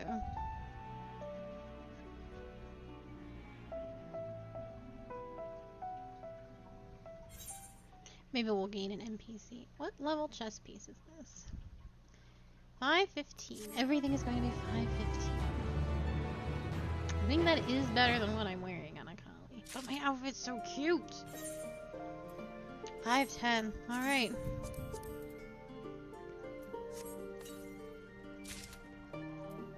What's it look like? Please be cute. Alright. Oh, finally a version of this coat. So this was the Gatherer's coat. So this was Gimel Dark had a coat, but it was not dyeable. And I thought it was the cutest fucking thing. But it wasn't dyeable. But it was a really cute shade of pink and blue, I think. But then, the Gatherers, the best outfit that you can get for Gatherers right now, I think. Do my Gatherers wear this? No. It was the second tier of crafting and gathering clothes. Had this outfit, but it was only for gatherers. But it was dyeable, so I was like, ugh. So now we got it. And is it dyeable? Can I dye this pink? Purple? What's my color? Fuck, where's all my dye? I don't have purple dye on you? Ugh, I suck. What dye is this? Blood red?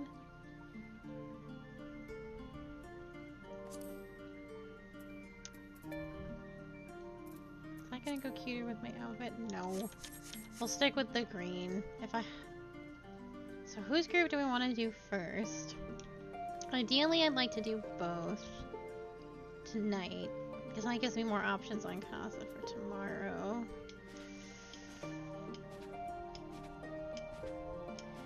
Oops, tubes. Well, we just got to Sharlayan. I suppose we should stick to Sharlayan. Our tour of the city was a pleasant distraction. I feel more than ready now to tackle the challenges of the day. The process by which the 4 members are elected is fair and equitable. Neither wealth nor social standing offers any advantage to a prospective candidate. But fairly elected or not, Master Matoya still found them all to be insufferable. If the forum is intent on concealing its intentions, then a cursory investigation will avail us little. I suspect we will need to dig deeper, and with the greatest of care. I still don't understand how the vote could be unanimous. What could possibly convince them to turn their backs on Eorzea? Kryl is intent on uncovering the reason behind the forum's inexplicable behavior. An unsettling change has come over Sharlayan, but together we will divine the underlying cause for the forum's callousness. As I mentioned before, however, the questioning of the counselors directly is a fruitless endeavor. They may seem to have already come to a consensus as to what and how little they are willing to divulge, which is why I began scouring Sharlayan's archives for historical records for any hint of connection to the final days. Suffice it to say that the progress has been slow, and there are only so many dusty pages one can skim in a day. But now that I have this band of willing reinforcements, the search should proceed all the swifter. Let us reconvene outside Nomion, shall we? Exit the annex to the right, and you'll find the archives on the western edge of the woods.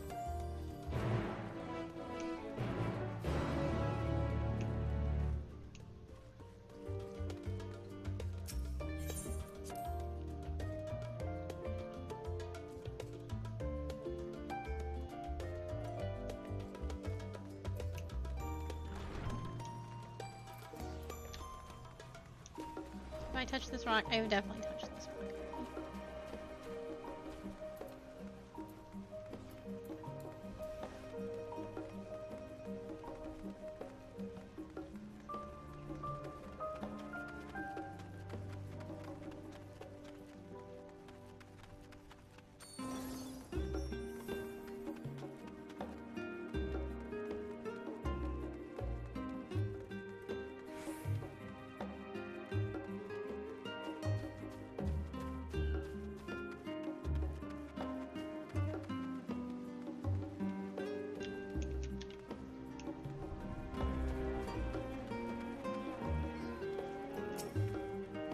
My directions were easy enough to follow, I hope. In any case, you stand now before the doors of Nymphorium, Charlene's grandest collection of books and tomes. The building is actually only an entrance, and one of many at that, for the archives of Nymphorium extend deep beneath the surface, like the roots of a tree. The vast halls of the great Google Library pale in comparison to Nymphorium's endless maze of subterranean chambers. Any citizen of Charlene is free to enter and pursue its shelves. Most of its shelves. Only Archons are afforded access to certain restricted vaults.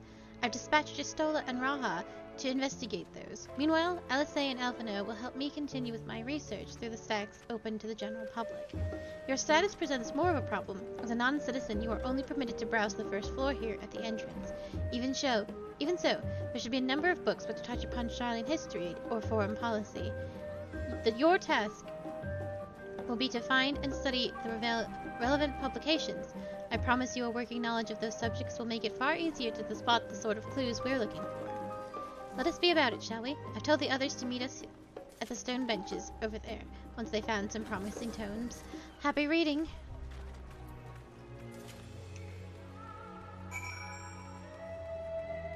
Oh.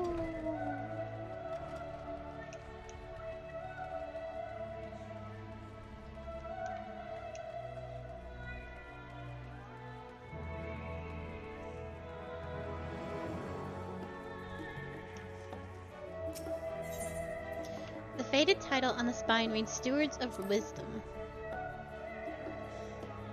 During the chaos of the Sixth Umbral Calamity, Archon Numenkampf, a founder of Charlian, bore witness to the madness and savagery of men brought to the brink of despair. Upon raising a settlement on an island in the northern Empty, he instructed his people thus: renounce the ways of war, and pursue enlightenment through knowledge and reason. The Charlians took heart to the words of their savior, and thenceforth served as stewards of wisdom. Upon a foundation of accumulated learning, they built their homeland unlike any other, a nation born from the strength of mind rather than the strength of arms. With knowledge in economics came shrewd trading. With knowledge of agriculture came bountiful crops. Engineering brought wells and sewers and ending squabbles over water. Wealth of expertise could be bartered for wealth and coin, and the more their wisdom spread throughout the world, the more mankind as a whole would thrive. And so it was that no matter the trials and tribulations of the age, the citizens of Charlene would live by their founders' teachings. For the sake of a better tomorrow, for the sake of a brighter star, they would eschew their tools of war with knowledge deliver the world. Yeah, I think they're all tempered.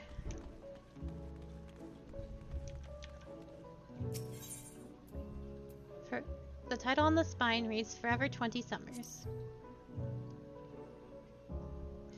My beloved seekers of knowledge, have you ever put learning before your health and neglected to feed the rest of your body as you should? I too once engaged in such foolish practices, but one night, engrossed in philosophical study, I had an epiphany. For all the world's mysteries that drive us to reckless abandon, we have so very few years of life in which to achieve our goals. Thus do I share with you this mantra: I am forever 20 summers young. The number itself is unimportant, but you could be 19 or 23 or 40. Whatever age you are, when you discover this manual, let that be the age you aspire to remain. Mindful though, healthy living, will you extend the time available to spend upon your chosen research? Another day, another moon, another summer to grasp the greater truths you pursue. In the pages that follow, we will explore the secrets of maintaining one's physical condition from a biological, ethereal, and arcane viewpoint. This book is on the wrong subject. Search for works which contain details on the forum or mention the history of Charlotte. Tell me what to do. I will read whatever books I want. An Introduction to the Heavens.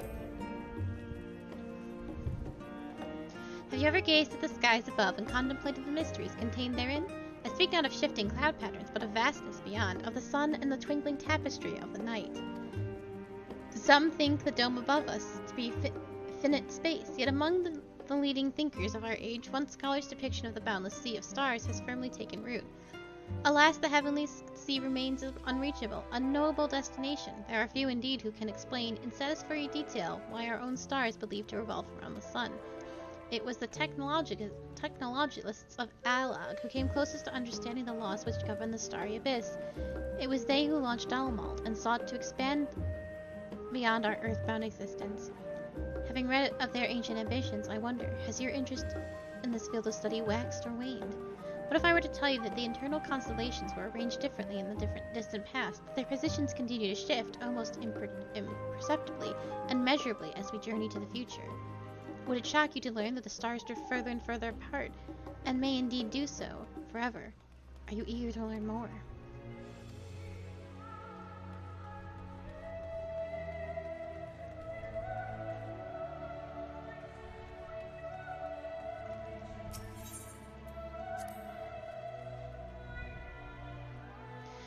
In the years which followed the founding of Sharlayan, civic policy and other matters of import were decided at Ecclesia, a public forum for which every citizen was eligible to speak.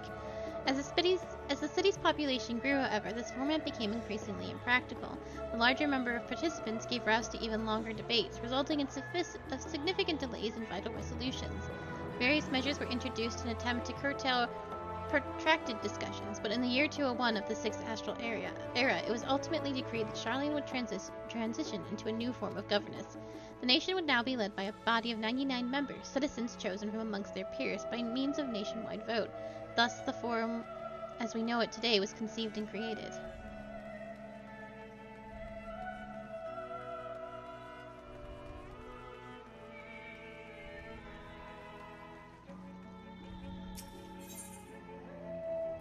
Hold on. I want to make sure I read all the books, and I think it's going to take books away from me. Okay. The Road to Sharlayan is definitely one of the 3 books I need. Roads of Old, the Colony. Many years ago, on the banks of the Phthalic, the Genevian hinterlands, a Sharlayan colony once thrived. The settlement was originally established as a mere outpost of study in the Ethereal Sea in the year 1311 of the Sixth Astral era. Scholars dispatched to Eorzea found the facilities wanting, and their demands encouraged a gradual expansion in structures and services. As rumors spread of a growing community of academics, the area was further inundated with Eorzean students hoping to share in the renowned wisdom of the Sharlayans. 50 years later, the Forum passed a motion to recognize what had become a flourishing town as an official Sharlayan colony. Eorzean residents took to calling the colony itself Sharlayan, which led to no small amount of confusion when discussions turned to the subject of the motherland. In response, some Sharlayan inhabitants, if pressed for a name, would simply refer to it as the Emporium. Following the Great Exodus, however, goblins and treasure hunters claimed for themselves a corner of the abandoned colony and gave it yet another name, Idleshire. The following chapters go on to introduce the most prominent features of Idleshire. The book does not appear to contain any additional information on the Forum, or cover the history of Sharlayan motherland in greater detail.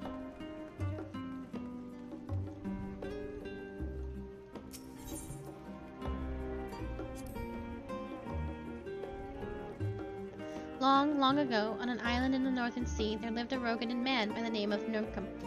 Nurkampf was a student of astrology, and he divined that a flood of terrifying proportions would soon sweep over the lands of Eorzea. So it was that he built a gigantic ship, assembled a crew, and set sail for the imperial realm.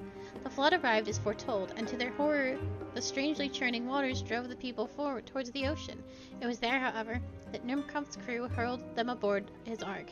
But the danger had not passed. A towering wave approached, threatening to smash the vessel to pieces. With only moments to spare, Nurkampf wove a mighty spell of teleportation and shifted the entire ship to safety atop Albetha's spine. Refugees from the surrounding regions hurled alongside them, but it was not long before disputes over dwindling supply of food led to violence and bloodshed. Saddened by the sight, Nurkampf gathered his crew and his grateful passengers and abandoned the ark to those reddened peaks. They journeyed to the coast, where they built a new ship, intent upon reaching the northern seas.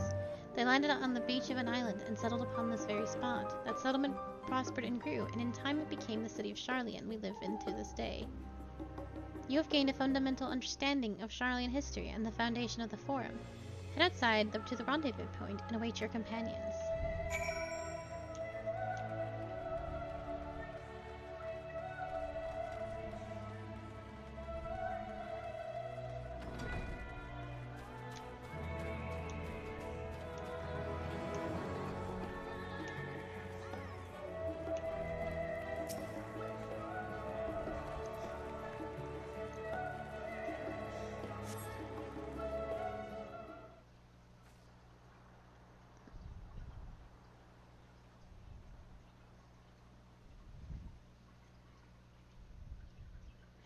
Sorry, were you waiting long? I was hoping it was voiced.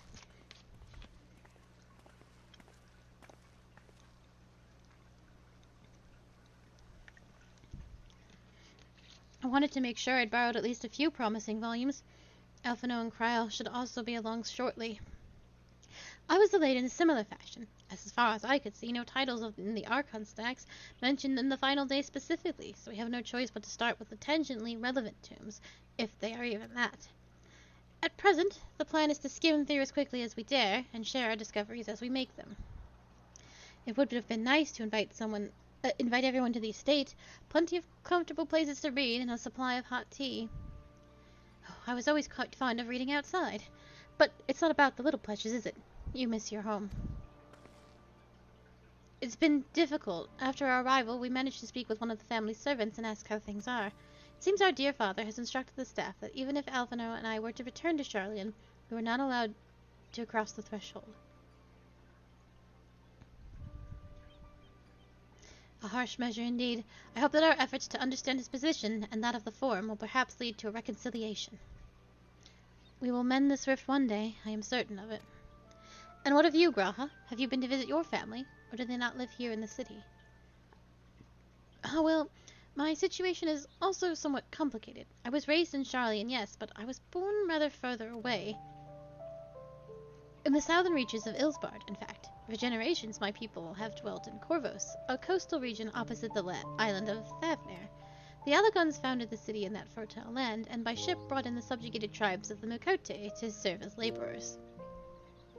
Of course, the massive earthquakes of the Fourth Umbral Calamity brought an end to the Empire's reign, and when the Fifth Calamity froze the sea solid, many of the tribes still living in Corvos braved the journey back to Eorzea.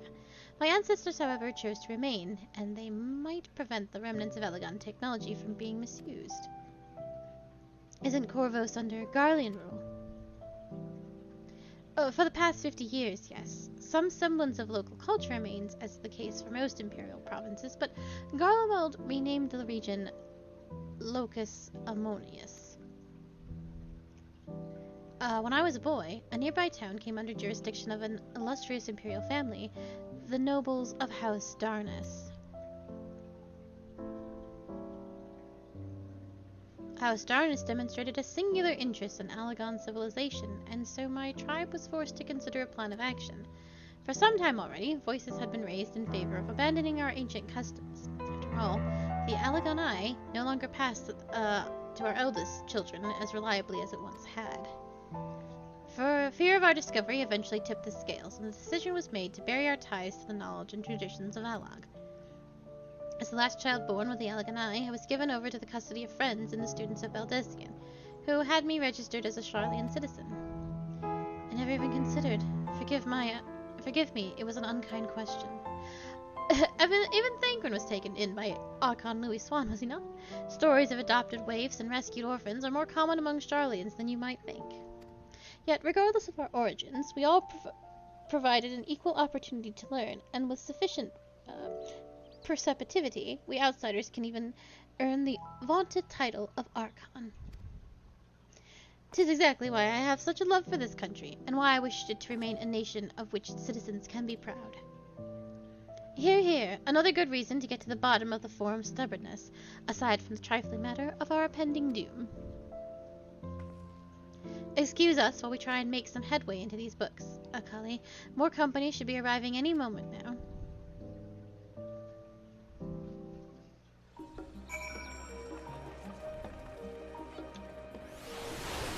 Oh god, the pets.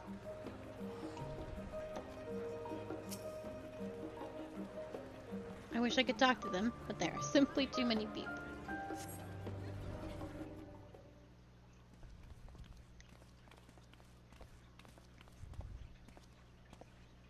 We've returned with our selections, although I must say the pickings were quite slim indeed. Mistress Kryl has already flicked through every history book devoted to disasters and more than a few which barely made mention of them. As such, we will be looking into research papers on the Umbral calamities, as well as articles written by the prominent Forum members. Perhaps their knowledge of the final days comes from an unexpected source. Speaking of which, might I ask you a few questions related to the final days?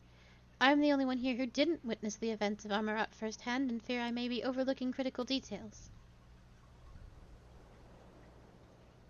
My thanks. Now where to begin? First things first. What kind of phenomena did the ancients encounter as the final days drew nigh?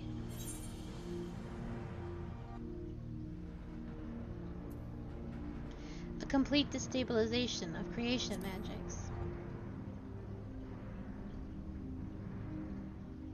Yes, the unfolding catastrophe wrought havoc on all manner of life. The chaos extended to the ancients themselves, causing the powers of creation to spiral out of control.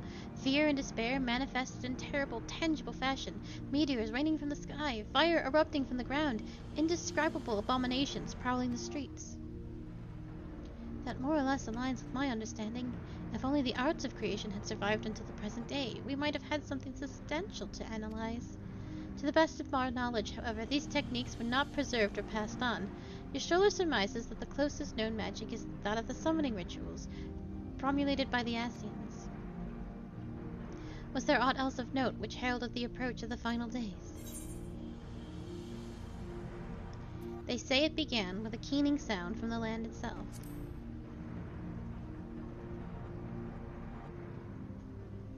Ah, yes, the Amertines spoke of it, didn't they? We never did hear the sound ourselves, of course, thrust as we are into the midst of the madness. But it seems that each and every one of the catastrophes was preceded by an ominous noise. Eventually it resounded all across the star, and not even Emerald was spared. So the ground was crying out, you say. To be considered the harbinger of doom, it must have been quite distinctive, and probably quite loud. I'll have to speak with one of Nomian's mammoths and ask after any books which make mention of such a sound. Last but not least, would you describe how the ancients sought to quell this unprecedented calamity? What definitive action did they take? They summoned Zodiark.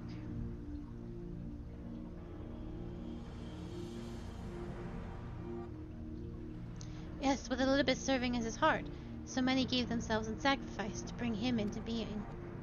We do not know exactly how Zodiark brought the salvation to the star, only that by his godlike will were the laws of nature set right.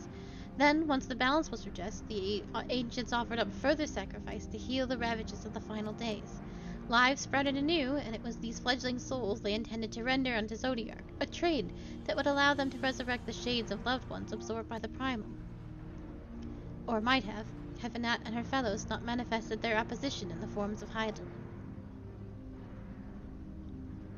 Thank you, both of you, for the detailed review. I feel much more confident now in my understanding of events. With all that freshly in mind, it does make me wonder what the Telerothi truly mean when they speak of bringing back the final days. You've seen what they're doing with those towers of theirs. Is forcing people to summon primals a kind of catalyst? Are they attempting to mirror the conditions caused by unstable creation magics? Or are they simply using the final days as a figure of speech, a convenient metaphor for the scale of destruction they plan to unleash? But this is all just pointless conjecture at this stage. Let us return our attention to the forum, shall we? We should keep an eye out for Y'shtola, but 'tis time we began studying these research papers.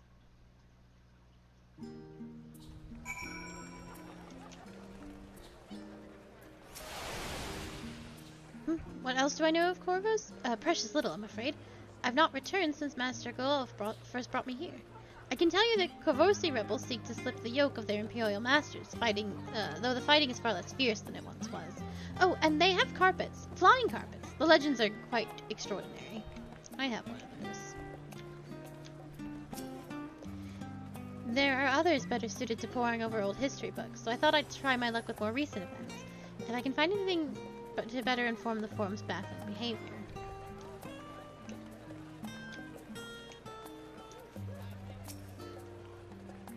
It really is comforting to have all these dedicated assistants on hand. Right then, enough chatting, more reading. Who are we missing? Alphino? Or did Alphino not come out? No, he did. He was with... Oh, there he is. Many forum members are also researchers or professors. If they know aught of the final days, then that knowledge might surface in their writing. That is my hope, anyway.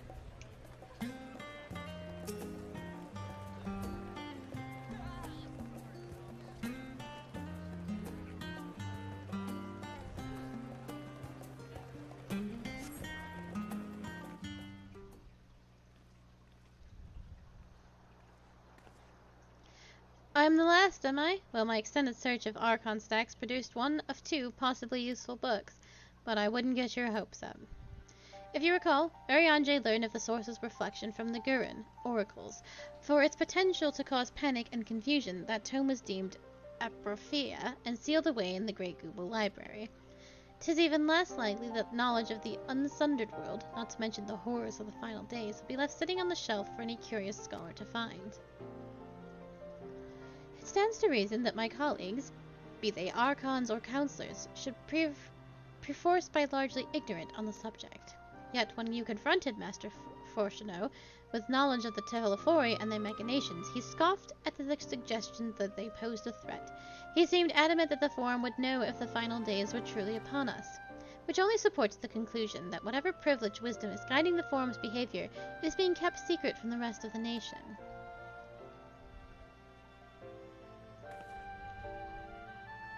Not that I mean to excuse myself from reading duty. Whether they contain mention of the final days or no, these books could yet hold something of value. You weren't thinking of leaving, were you? There's plenty of work for everyone.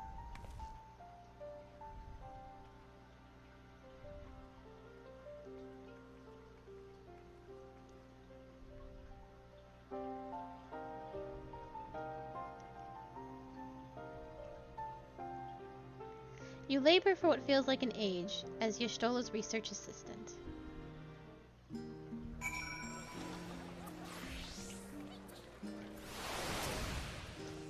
Thank you for your help, but I think I can manage the rest without your assistance. If I were you, I'd steal a few quiet moments for myself. I have found naught of interest so far. I think Y'shtola might be right about not getting our hopes up.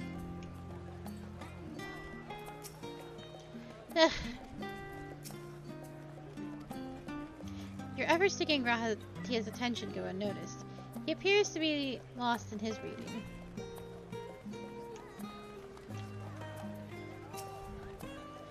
Oh dear, you look exhausted. But what about your studies? Were you able to find any books on the subject I mentioned? Then the day was well spent. Should you wish to read them again, a mabbit at the reference desk will point you in the right direction. For the moment, though, I suggest you take a well-deserved rest.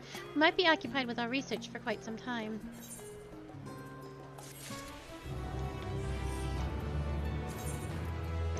$5.15. Yeah, all my stuff is $5.10. That's all as far as we got on our con. Oh, it's Yak!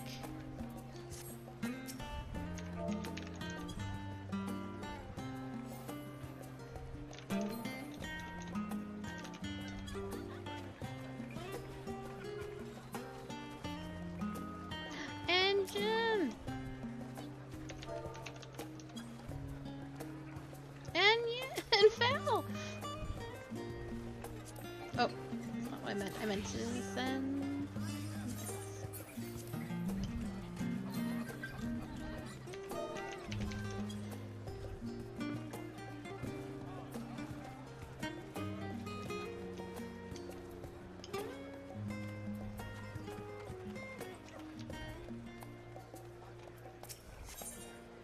Alize appears in desperate need of a study break. Ready for a tea break, Akali? I know I am. Honestly, my neck and shoulders are going to solidify if I don't stretch my legs and walk around for a bit. You know the last stand down at the harbor, don't you? Come and meet me near the outside tables, and I'll treat you to their coffee. It's quite good.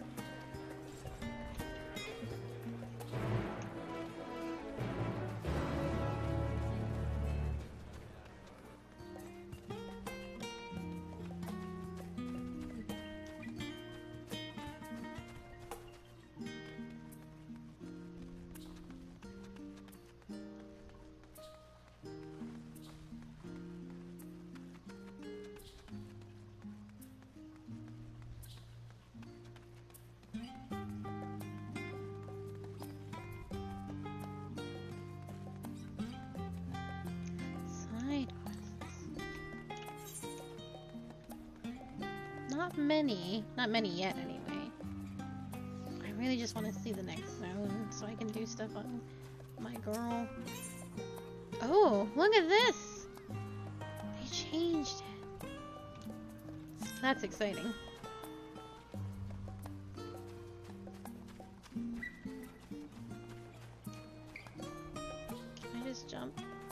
Kind of.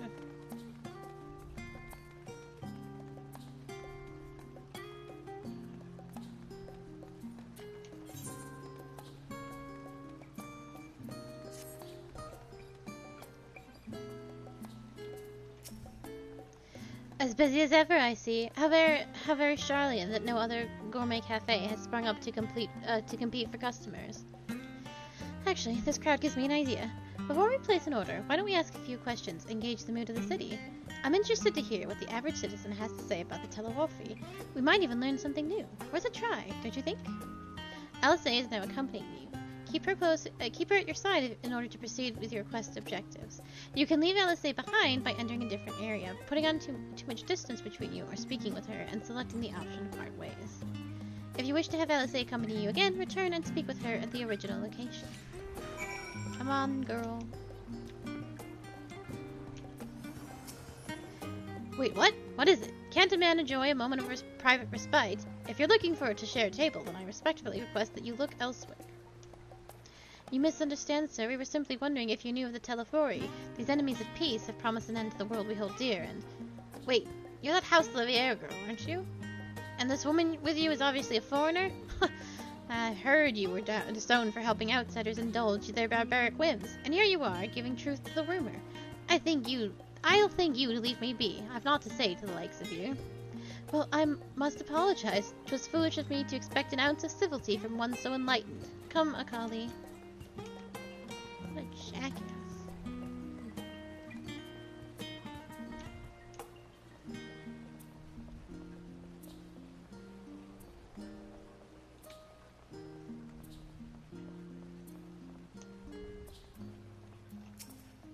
Yes, I don't believe I've had the pleasure.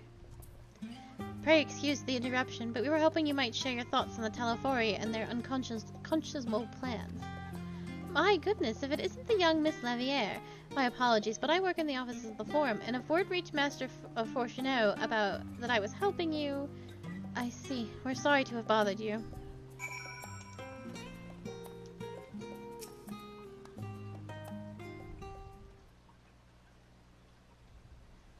Welcome, madam. What can I offer you today?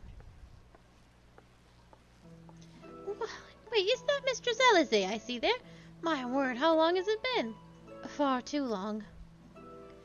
Meet Dickon, the owner of the Last Stand. I used to frequent his cafe on occasion in between lessons at the stadium. That seems like an age ago now. I remember hearing that you and Master Alphino set sail for Eosia, but then you never came back. Lately there's been gossip about your father owning the pair of you. Is everything all right at home?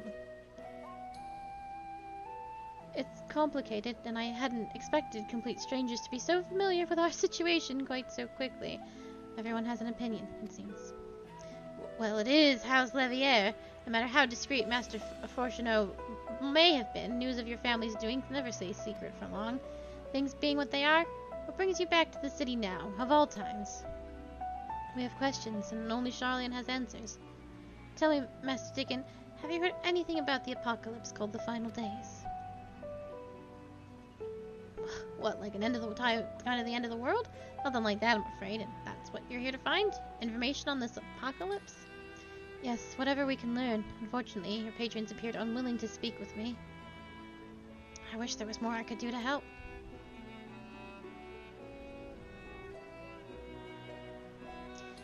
But maybe there is. You're a visitor of Charlian, aren't you?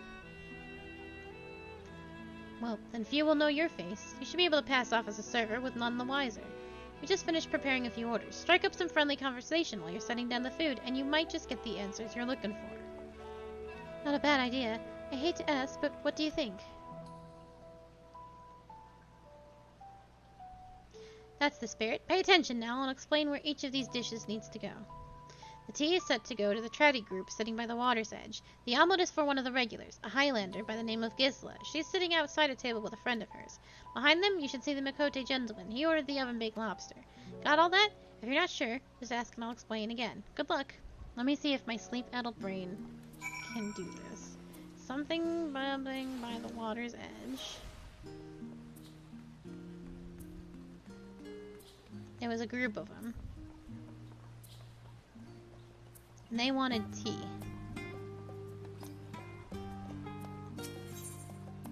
teeth. Oh, my tea set. Lovely, thank you. The Telefahu? I'm sorry, I've never heard of them or their final days.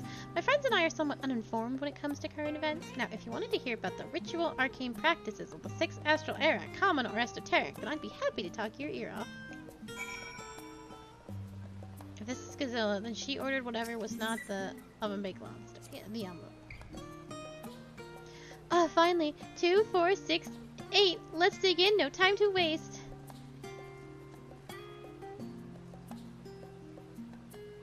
What, the Telephori? Oh, yes.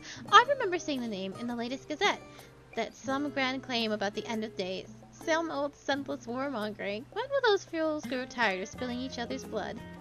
Best to stay out of it, I say. The Forum made the right choice, and I fully support our decision to remain neutral.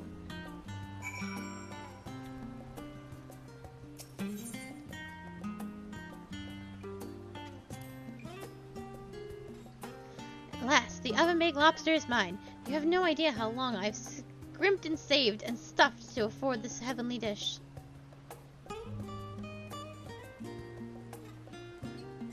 Final days. This is the first I've heard of it, although that would explain why my friend has been rushed off his feet. Must be a busy time to be a gleaner. Huh? You don't know what a gleaner is? They're collectors of sorts. Travel the world procuring things that we haven't got here in Charlotte. Priceless books, unusual live specimens, and so forth. So named for those folks who trail after the reapers in the fields, picking up every grain which they've missed. Aye, by all accounts, gleaning is the most meticulous and demanding profession. If those Telephori make good on their audacious threats, they may be uncatalogued rarities, could be lost forever. And why else would gleaners be buzzing about in such a frenzy? Watch the harbor, and you'll see what I mean. They're carting loads in from the docks all day. It's never been this hectic before. Not like this.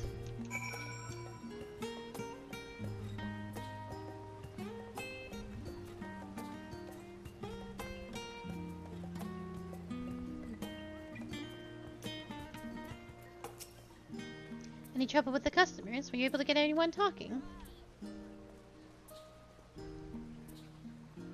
Interesting. They seem unaware of the final days, aside from whatever vague news the gazettes are printing. Even Dixon had nothing to offer, and he's the best source of gossip in the city. If the Foreign does have secret knowledge, then they've done an impressive job ensuring that no one whispers in the wrong ear. In any case, thank you for playing the part so well. Here's the cup of coffee I promised. But let's enjoy our drinks somewhere else, shall we? Maybe behind the prairie style, away from the gossips and their wagging tongues?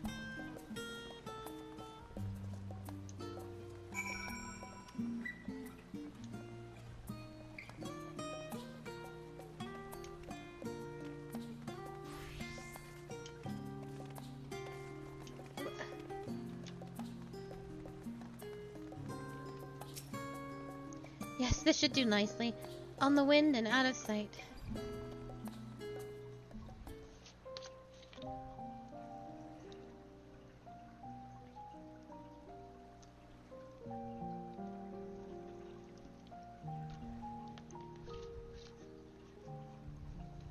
When our father disowned us, I couldn't believe what I was hearing. None of us could, Alize. It wasn't until much later that his words began to sink in, that I began to feel the weight of what it meant. Do you remember when the decision was made to come to Charlian? Grahas said that the Forum was determined to keep us in the dark, and that Father's venomous performance was part of that strategy, to keep us at arm's length. Perhaps it was. Father argued with Grandfather on many occasions, but never with such dismissive contempt. And when he demanded what justifies the sacrifices we make in war, I honestly didn't know what to say. Neither did Alpha know, I know, but never for one moment did I believe we had made the wrong choice. So all I could do was fume silently. It was only afterwards that I realized how childish I had been, how being stubborn and self-righteous must run in the family. If I could have just mustered a civil response, then things might have turned out differently. I think your dad was content on being a cock.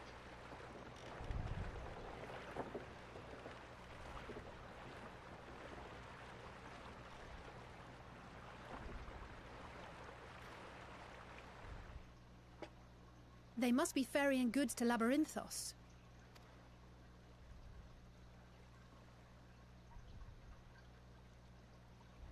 A vast complex beneath the island. Sharlayan is famous for archiving knowledge from around the world. Well, that knowledge is not preserved exclusively in dusty tomes and desiccated samples. Our living library, comprised of all manner of flora and fauna, is housed and studied within that underground facility. Still, that did seem to be an unusually large shipment. When I lived here, it was rare to even see such cargo transported by boat.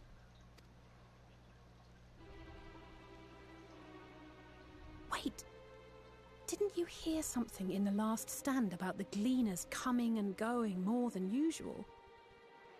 Well, I think they're the ones we saw manning those boats. And gleaners answer to the Forum.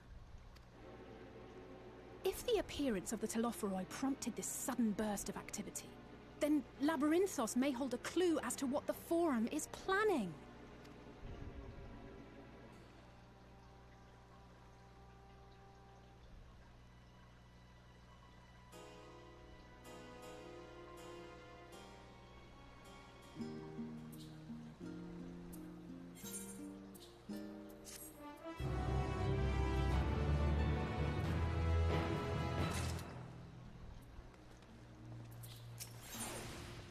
Elise is excited to share your revelations.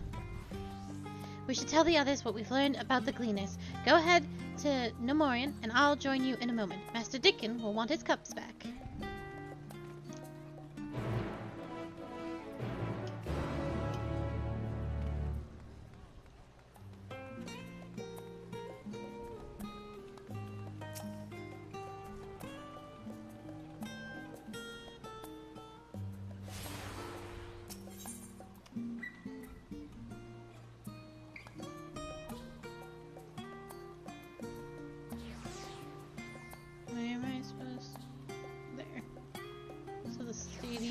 I did not unlock.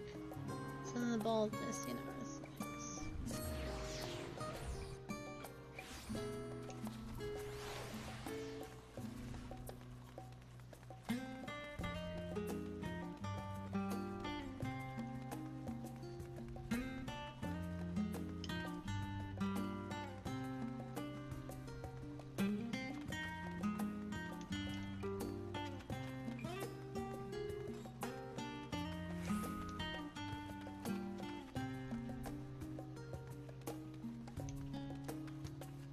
I'm gonna grab that before I forget.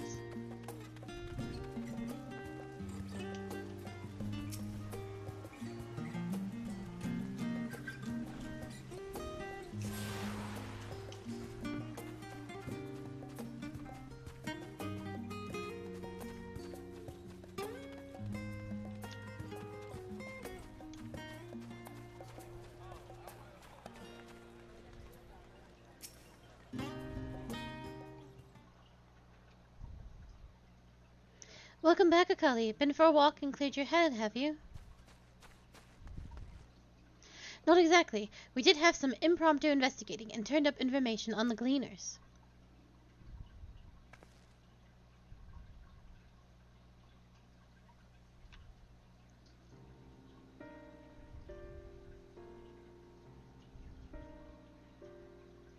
It makes sense. The Gleaners take their requests directly from institutions and bureaucrats, but as you say, they ultimately answer to the Forum. As a sudden and insignificant increase in Gleaner traffic and in cargo, it certainly gives the impression of an overarching plan being put into motion. Let us see what theory we can build from the facts. As Y'shtola observed earlier, Nomayan's archives appear to contain no information concerning the final days. coupled with what Akali and Alizé have learned in the Last Stand, we can be reasonably sure that most Sharlayans know nothing of that particular period of ancient history. Yet my father and his colleagues are not only familiar with the final days, but are also somehow certain that the destruction being perpetrated by the Telefori is wholly unlike these apocalyptic events. Moreover, the Forum claims to be so occupied by duty of such pressing importance that they saw fit to unanimously deny Eorzea's request for aid. And now the Gleaners, official agents of the state, have been mobilized on an unprecedented scale. I do not think it a stretch to conclude that the Gleaners' recent activities are in service to the Forum's secretive ends. In which case, our next course of action seems obvious. We would visit Labyrinthios and access the situation ourselves, and, if we're lucky, the Gleaners will be far more receptive to our questions. What should we expect down there? Oh, I would hate to spoil the surprise. As for myself, there are a few more subjects I would like to research. I may join you later, but feel free to leave behind your borrowed books and be on your way. I'll see to it that each is returned to its proper place. That would be a great help. Thank you, Raha.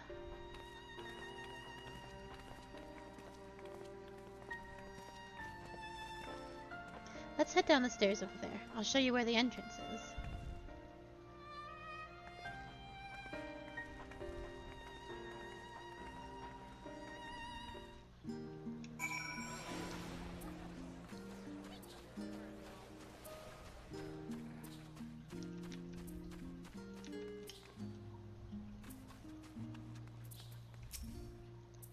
Ready? Labyrinthios is not too far from here, but you may find the path a bit disorienting. I'll take the lead, so stay close. Follow Alizé and try not to fall behind.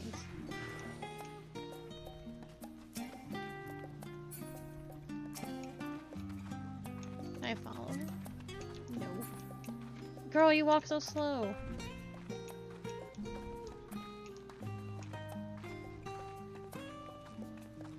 Try not to fall behind. Try not to go too far ahead.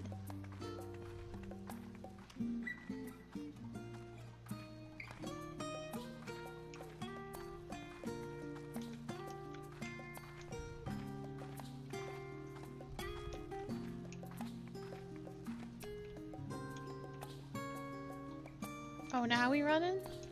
Jesus.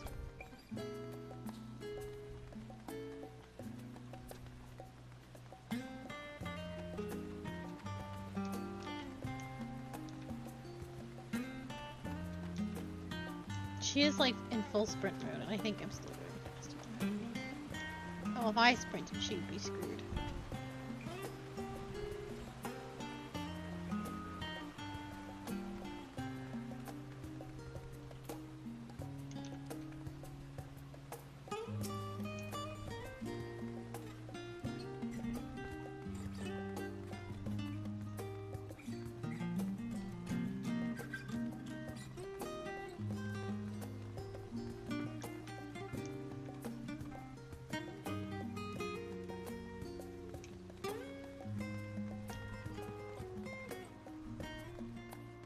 Hey.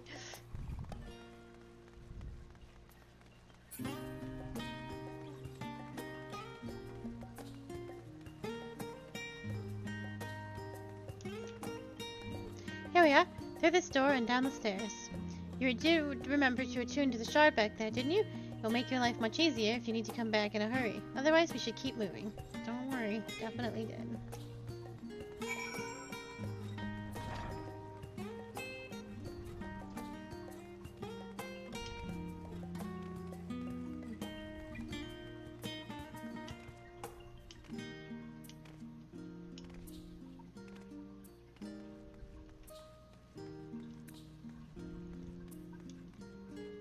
No way I wouldn't be allowed down here. You didn't take a wrong turn in the rostra, did you? The rostra there, did you?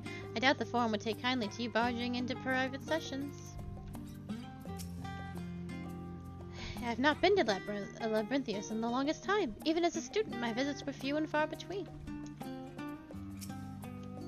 How did the Forum learn of the final days? And exactly how much do they know? More to the point, what do they intend to do about it? Hopefully the answer to at least one of those questions lies below.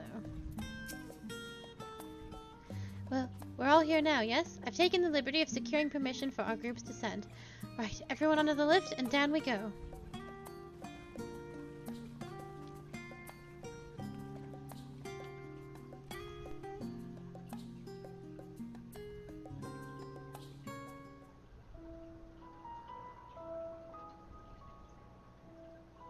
Deep beneath the scholar's city shines a false sun within a fabricated sky.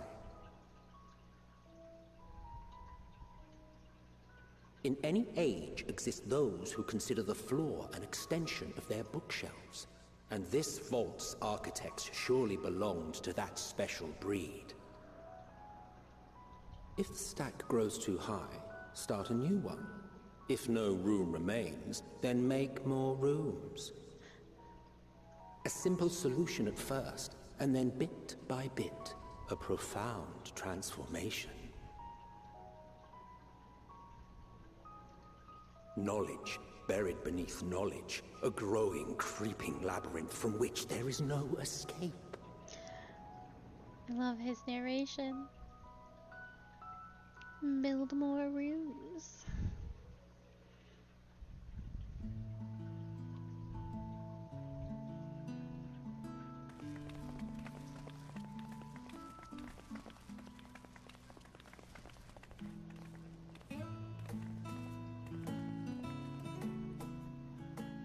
Not what you expected. I must admit, the artifice is very convincing. But I assure you that we are beneath Sharlayan itself. The breeze you feel, the flowing waters you hear, all created by the hand of man. The island is volcanic, you see, and once upon a time this great hollow must have been a reservoir for magma. It was discovered some 400 years ago, at which point it was repurposed as a storage facility for scrolls and samples and such. Renovations have continued, with nigh on no interruption to this day, with the lower levels still undergoing expansion. Aren't those people gleaners?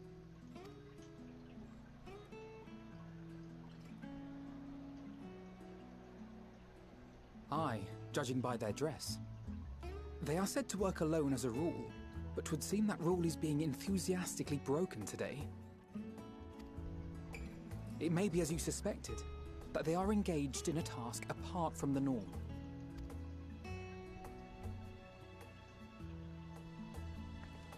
Let's spread out and get some answers then.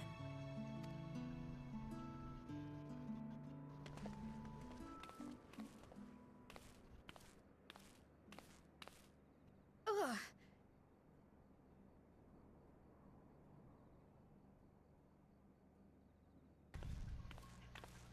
Did you call to me just now? Nope.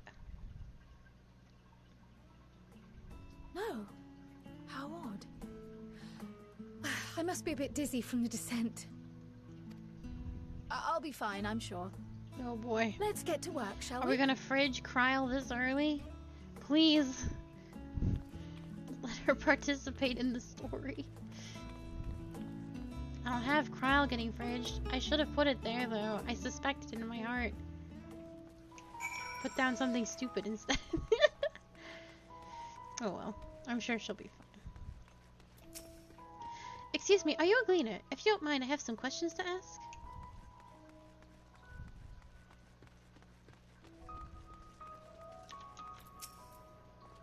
You here to help or give me more headaches? Because you don't have the look of a gleaner and I'm in no mood for idle chatter. One of my colleagues was so exhausted she took a tumble and crashed into a pile of crates. Now I have a pack of mammoths running loose. Your exchange with Erenvel has taught you about exhausted gleaners.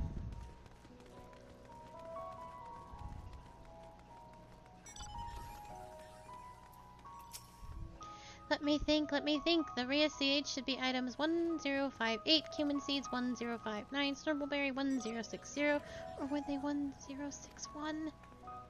Ah, my head feels like it's stuffed with mako grass. Moko grass. Why are there more loads to take out than carry in? Why do all this at once and risk mixing it up? What if someone mistakes the Corthan carrots for the Garabanya carrots? What then? Your exchange with Tiev has taught you about large shipments coming in and out of Labyrinthios.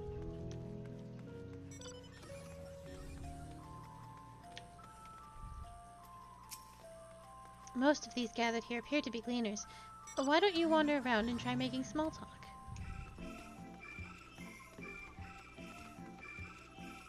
This music is crazy. You want to know what I'm doing? Hauling books and ore and fauna. If it needs hauling, I haul it. Every decade or so they take stock in Labyrinthios, you know, sort of tidy up an inventory. Never seen an operation like this before, though. They did one a few summers ago, even, though with no warning at all. This mess gets dropped in our laps. Orders from on high. Damned if I know the reason. Could be that they're changing the layout, eh? Preparing for the next big expansion. Your exchange with Dublin has taught you about taking stock in Labyrinthios.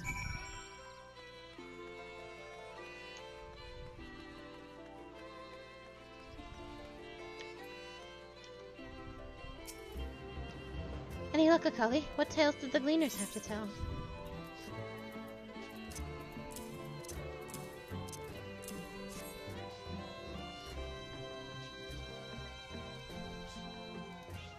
So this grand operation began without warning, and for every item they bring in, they're sending more inventory somewhere else. That would explain the haggard faces I've been seeing. You were right. The Forum is definitely up to something, and they're turning Labyrinthios upside down in the process. Kyle appears lost in thought. We would do well to learn more of what specifically the Gleaners are being tasked to do, as well as those who's tasked them to do it. If you're game, Akali, I have an idea. Didn't one of the Gleaners you questioned say something about escaped mammoths? Perhaps if you were to help them capture the creatures, he might be inclined towards a more friendly and enlightening conversation. In the meantime, I will turn up my charms, and upon this Gleaner here, we can compare notes afterwards. Happy hunting!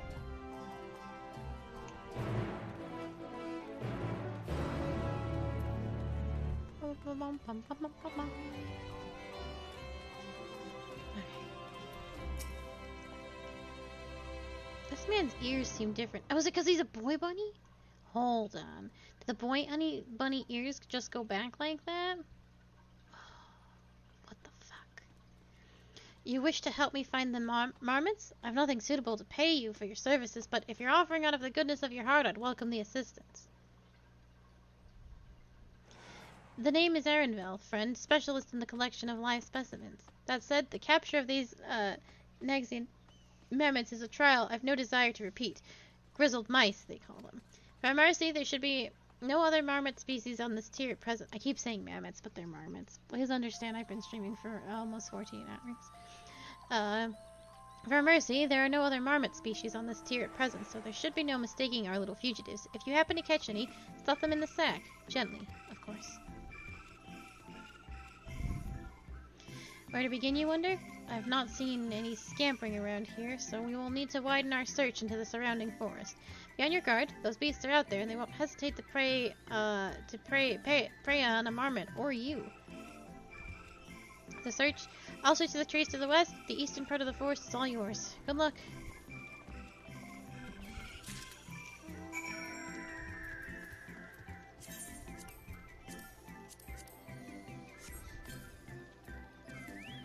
Hello, friendly bird.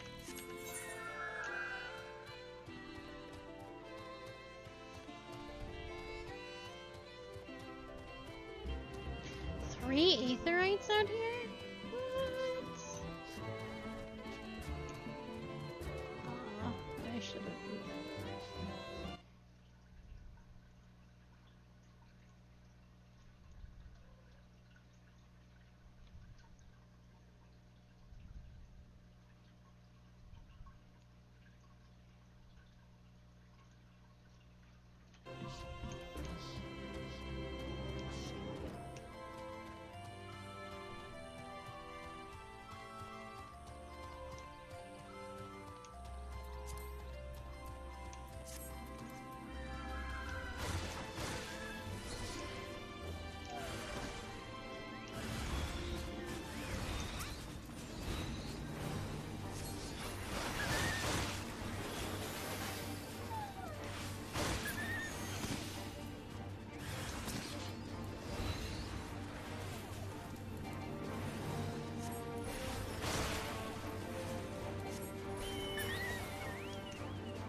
Barely have you readied the sack when the grizzled mouse scampers off into the underbrush.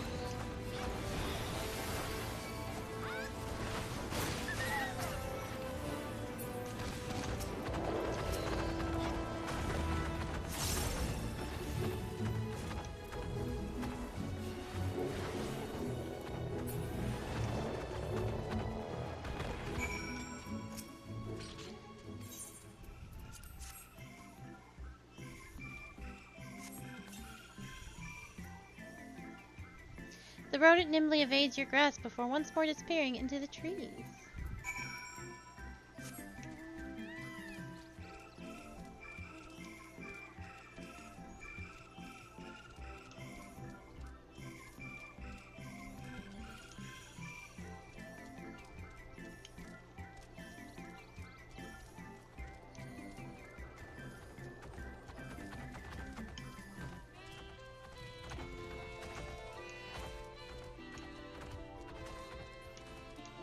Let me get up here somewhere.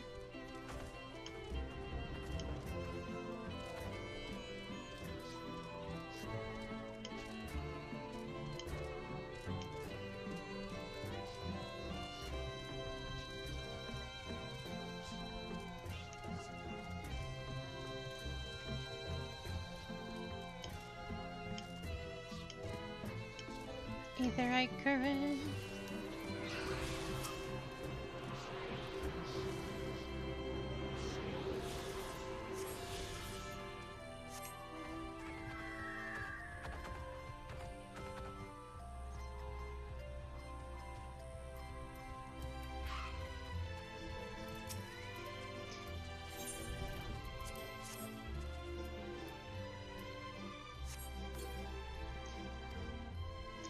More prepared for its speed this time, you succeed in closing the sack over your elusive quarry.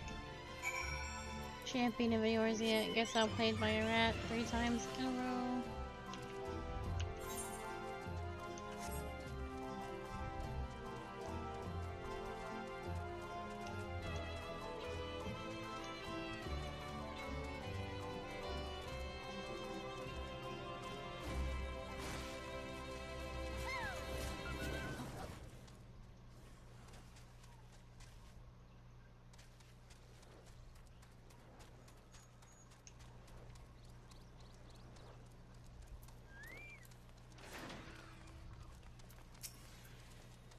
How did you fare? I tracked down 3 of the pack, which leaves 1 unaccounted for.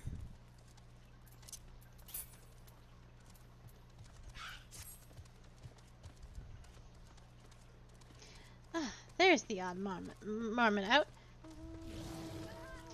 Wait here a while I put our friends in a holding cage.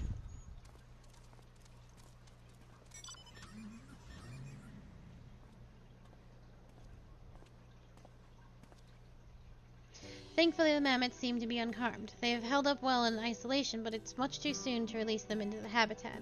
It's a good thing we were able to recapture them so quickly. You have my thanks.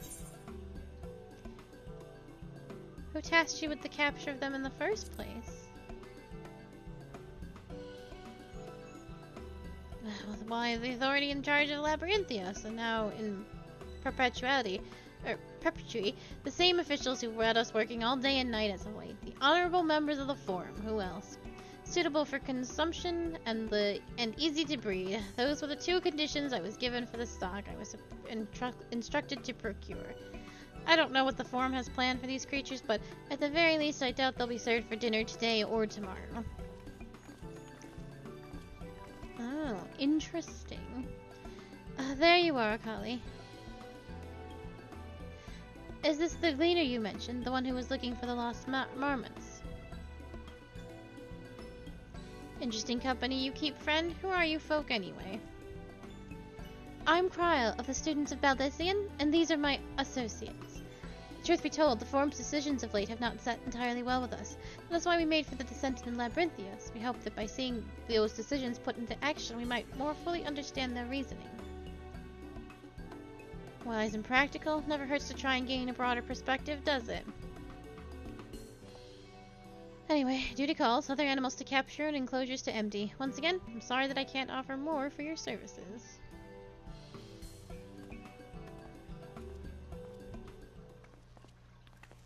Did you learn anything new from your friend there?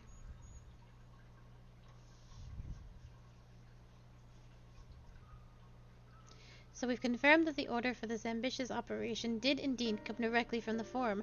However, the Gleaners have not been informed of its purpose. I'd say that fits everything we've heard thus far. We also discovered that the operation was begun. The Forum contracted the Gleaners Guild ship and put their people to this great work some 4 days after the Nymphorium made their chilling declaration. As seasoned travelers, the Gleaners kept abreast of news from every corner of the world out of necessity. Thus am I inclined to trust that their calendar of events is accurate. Altogether, it gives the distinct impression that this undertaking was a sudden and unexpected development. And I find it hard to believe that such a comprehensive restructuring of Labyrinthios and its archives could have been planned in so brief a window. Nay, this plan was long in the making. They were but waiting for the right time to put it into effect. And the Nymphorium's declaration was what set it all in motion? It seems likely, but let us not leap to conclusions just yet. For the moment, I suggest we conduct a wider investigation of Labyrinthios. The more facilities we visit, the more pieces to the puzzle we stand to find. In that case, how about we head to the Archean, from where we can reach the lower...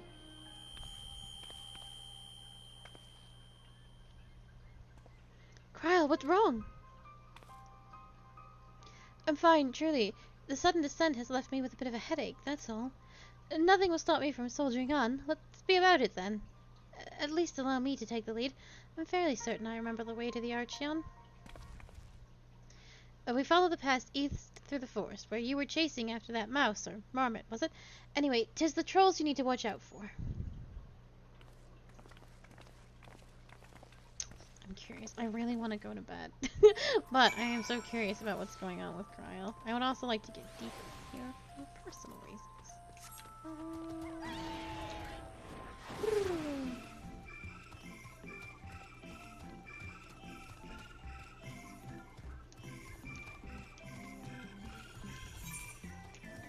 Yeah, getting to the first Aetherite might not be a bad happenstance.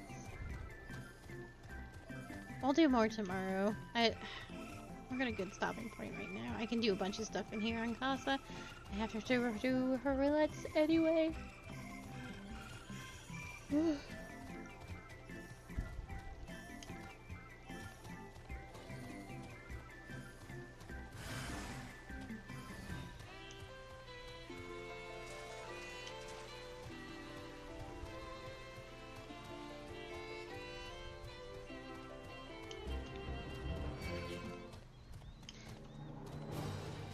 Oh, come on.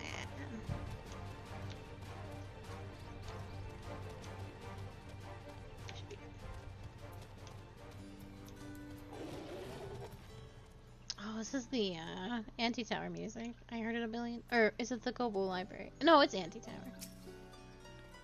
Don't worry about me. I'm hale and healthy. In fact, I'm beginning to suspect that... Nay, let's discuss this later. The investigation demands our undivided attention. This is the foremost material archive in Sharlayan. I would love to explore its treasures shelf by shelf, but I fear we will have little time for such indulgences. Were you caught in the mists on your way here? The spires keep their air humid, so the habitat feels as close as possible to a natural forest. Behold the Archean. As Nymphorium serves as Sharlayan's literary archive, so does the structure that houses the city's wealth of material data. The architecture, too, is similar. This building you see is merely an upper entrance to an access point to the vaults carved in the cliffside itself. Within those vast rooms there are stored countless samples of specimens and, well, as the detailed records which describe them. In the manner of speaking, the Archean contains a physical history of Sharlayan's unwavering dedication to the accumulation of knowledge. Alright, let's do one more quest. Because I can get a hat. Elfino is gazing into the Archaeon with an appraising look. Well, we won't learn anything of value standing out here. Let us proceed into the main building and speak with the custodian.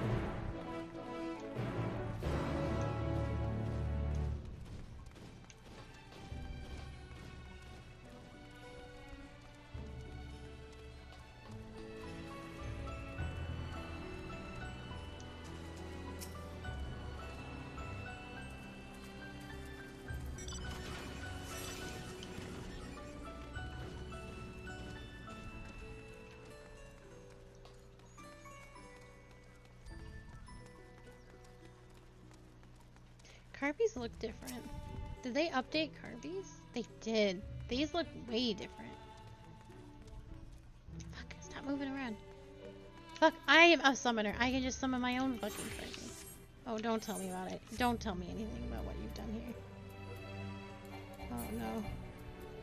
How do I... Hold on. Oh, Jesus. Oh god. Oh, I summon a Carbie.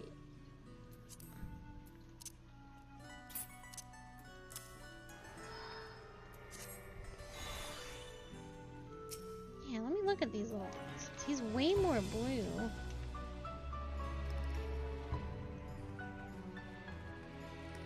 Yeah, they're like way updated in animations. Look at him. Look at him dance.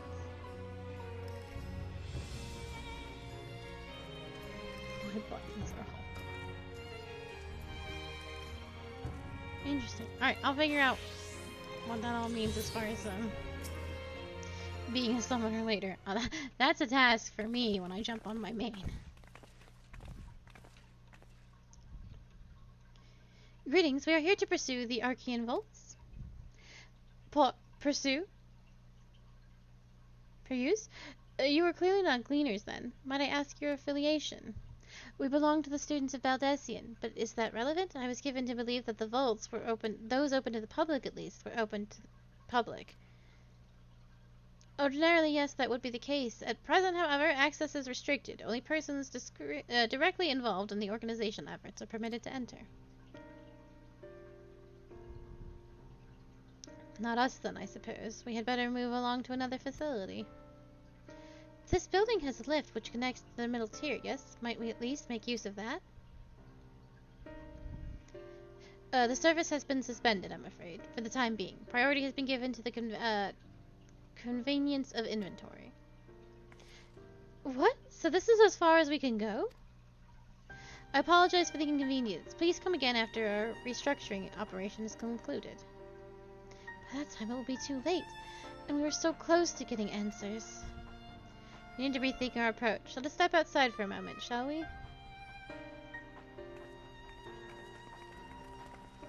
Oh, I didn't put on my new clothes.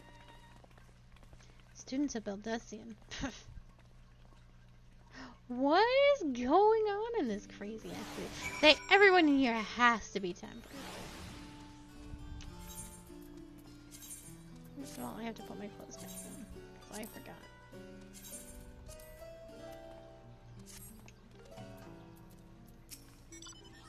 Labyrinthius is constructed in the shape of mortar. The upper layer is called the outer circuit, and the medial circuit lies one tier below us. The four must be wary of exposure indeed to so heavily restrict the use of public institutions. If they're going to close off facilities, then they ought to announce it. The students must be furious. If we are in an impasse, as we have no other leads, I should like to pursue this one further. But I doubt that our stone-faced custodian will be swayed by heartfelt pleas. We must seek another means to access the lower levels. 'Tis likely that the people in this area are involved in the restructuring in one way or another. If we were to integrate ourselves, they might allow us to accompany them on the lift. Let's ask around. Surely someone is in need of a few strong backs to lighten the load.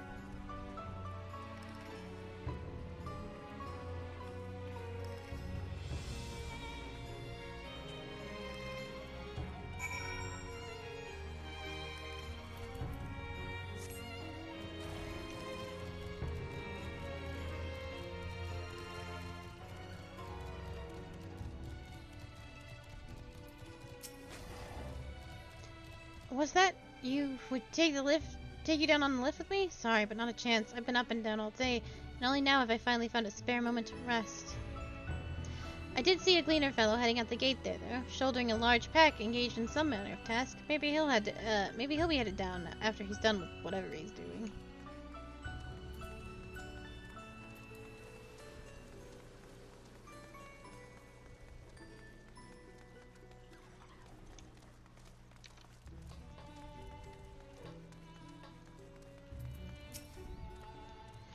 Am I taking the lift? Oh no, we're just students. They won't let us into the Archean, even though we were found.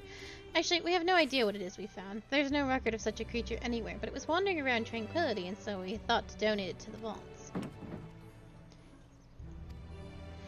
Oddest little squeal, don't you think? Anyway, I suppose we'll have to take care of it until the Archean is open again. Oh, is it a porksy? I bet it's a porksy.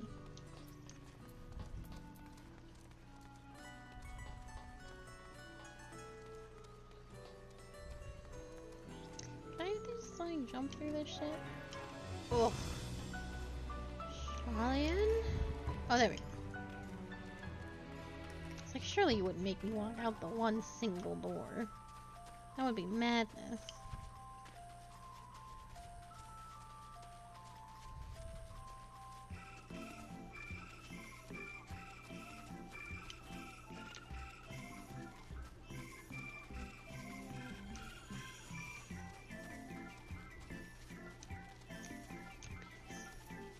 I need to start riding my mount.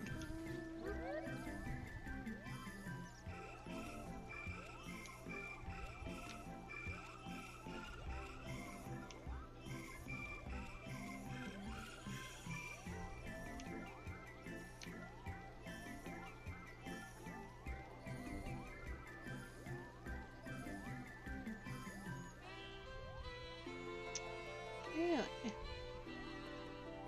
I thought for sure. Yeah, not here, my dude.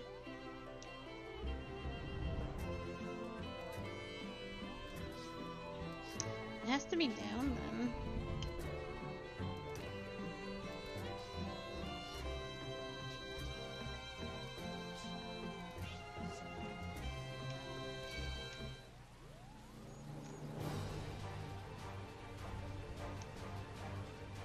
Or not.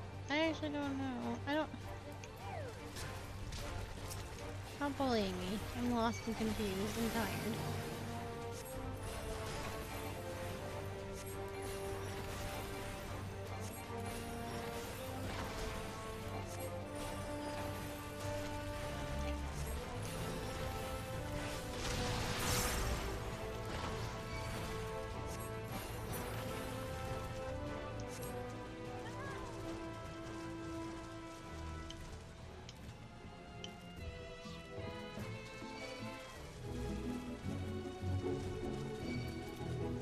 For a pack-bearing gleamer. Yeah, I have not seen such things.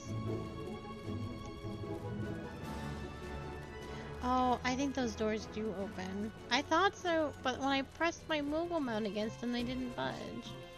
Oh my gosh. Maybe I just didn't notice. No, they don't.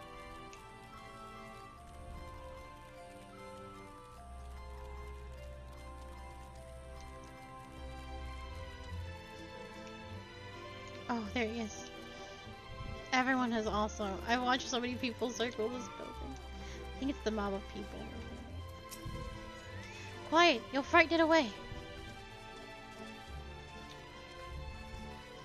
Ah, it's you again. I don't mean to be rude, but I'm in the middle of another task. The Cloudkin I need to capture is close. Very close. Huh? You wish to help me with this too? You spend your time in unusual ways, my friend. Still, 2 hunters are genuinely better than 1. Very well. In the canal here, there's a common gathering spot for birds of all kinds, but the one I'm after today is the hornbill. Its feathers are green and its cry is a distinctive caw. Single it out and shoot it with this sleeping dart. Oh. The effects are short-lived, so I'll lie in wait down by the riverbank to claim our quarry. Be sure to hit the right one. Green, and it go caw.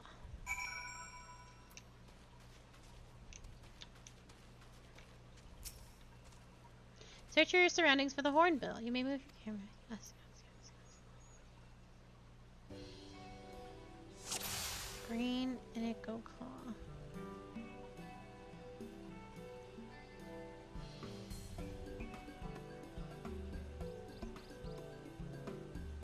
Do you go Claw? Yeah. Oh no. Oh no. Got him.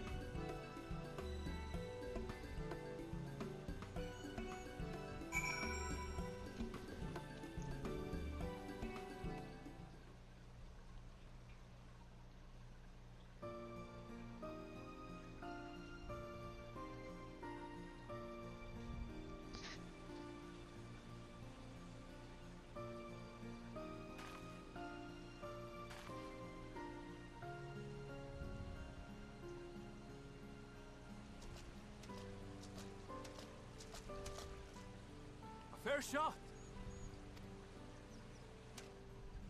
Nicely done. Let me truss this one up, and I'll make my way over to you. Runar?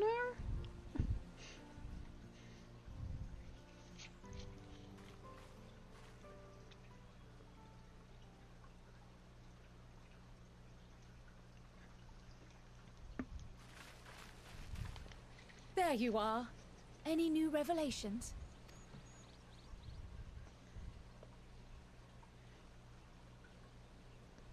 Just shooting birds. So you met with that gleaner again, this time to capture a hornbill. I understand catching and bringing in creatures from the outside, but what's the point of chasing after ones already here?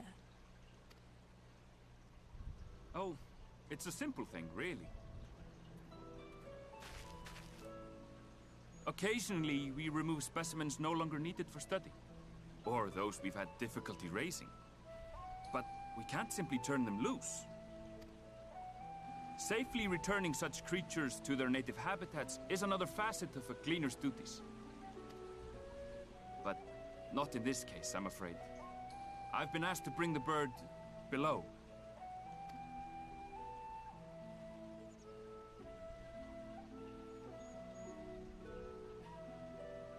The restricted section in the lower levels of Labyrinthos.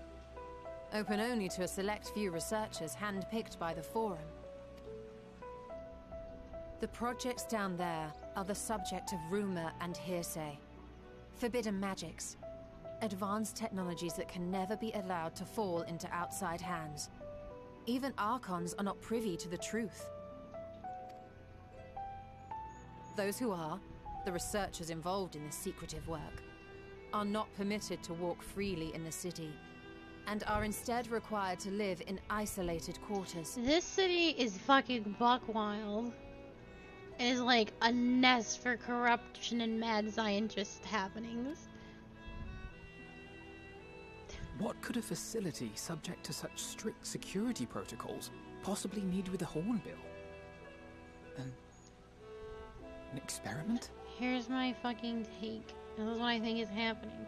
They're trying to mass produce animals that are quick to breed.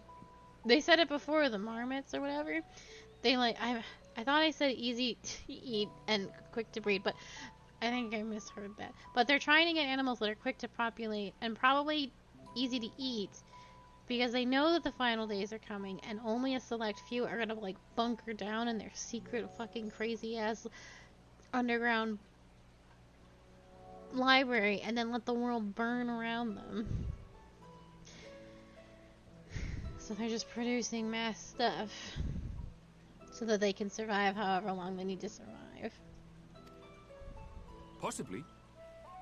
I wasn't afforded an explanation. But judging by the requisition list given to me and my colleagues, I doubt it's for any kind of advanced research. I'd be more inclined to believe we were making preparations to migrate to the south. Mericidia or thereabouts. What? Why would you say that?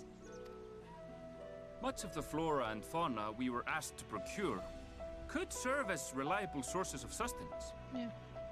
They're comparatively hardy species too, able to endure harsh climates. And among them are specimens known to be effective in improving soil quality and purifying water. When you put it that way, migration does sound like a reasonable assumption. No, they are preparing. So once they survive the final days, they are going to repopulate the world. That's all it is, though. An assumption. Through our tasks, we gleaners glimpse only bits and pieces of the Forum's plans. Our prime concern is that our requisitions, be they living or otherwise, are properly preserved for the knowledge of future generations. Now, I really must be going. I regret that I cannot reward you as you deserve. Again. Perhaps you might reward us after a fashion then. It is imperative that we reach the lower levels. And seeing as you are already set to descend with your assigned cargo, mayhap we could accompany you as your assistants. I'm afraid that won't be possible. Once the animals have been prepared for transport, we send them down separately via the lift. I will of course follow after to make my report, but I can hardly pass you off as porters when there's nothing left to carry. Indeed. Pray forget I said anything.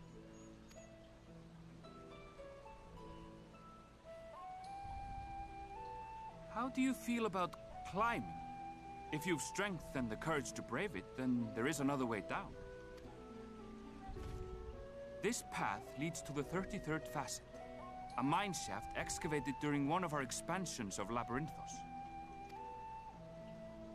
While I cannot guarantee that the passage is safe to traverse, it should provide access to the medial circuit below.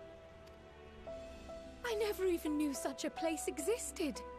Thank you. This is the perfect solution. You're quite welcome, but consider yourselves warned. If the going proves too treacherous, you do well to turn back. I bid you good day.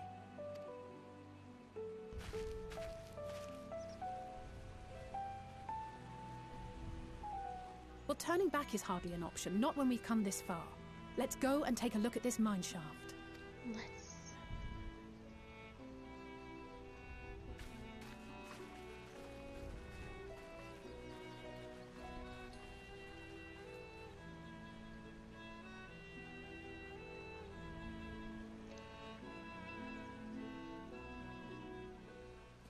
Mineshaft, I have to wait.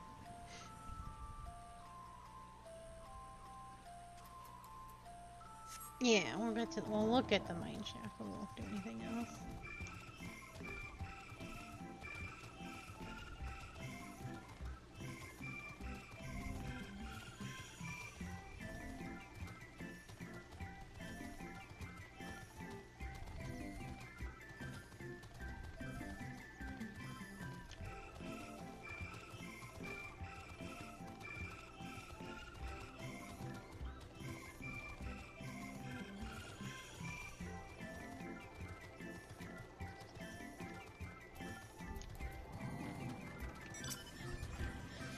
The medical circuit, with Erenville mentioned, is here directly below us. Unlike the lowest level of Labyrinthios, with its rigid security, one can actually roam in the middle layer quite freely. Let us see what we might find.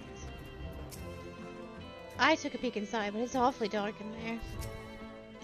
I would have never noticed this cave on my own. Thank the scholar that Erenville knew of it, and that you were there to persuade him to share. This must be it, the entrance to the mineshaft. 'Tis faint, but I hear something moving within. Creatures homed there by the researchers, you think? Well, slavering beasts aside, we will need to watch our footing. We should tighten our straps and such before we continue.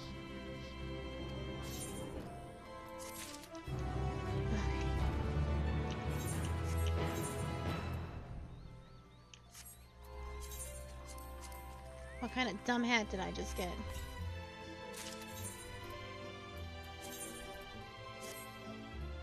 Oh, no hat, but a headband. Well, we know what we do with hats regardless.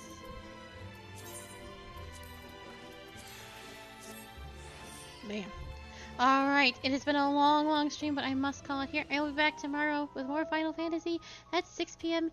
EST, and we will be going as long as we can. Thank you so much for being here and sticking with me. I do not know. I'll have to figure out a way to cut this stream off from all the nonsense that we did earlier. But I hope you all have a very lovely evening, and I will see you soon. Goodbye!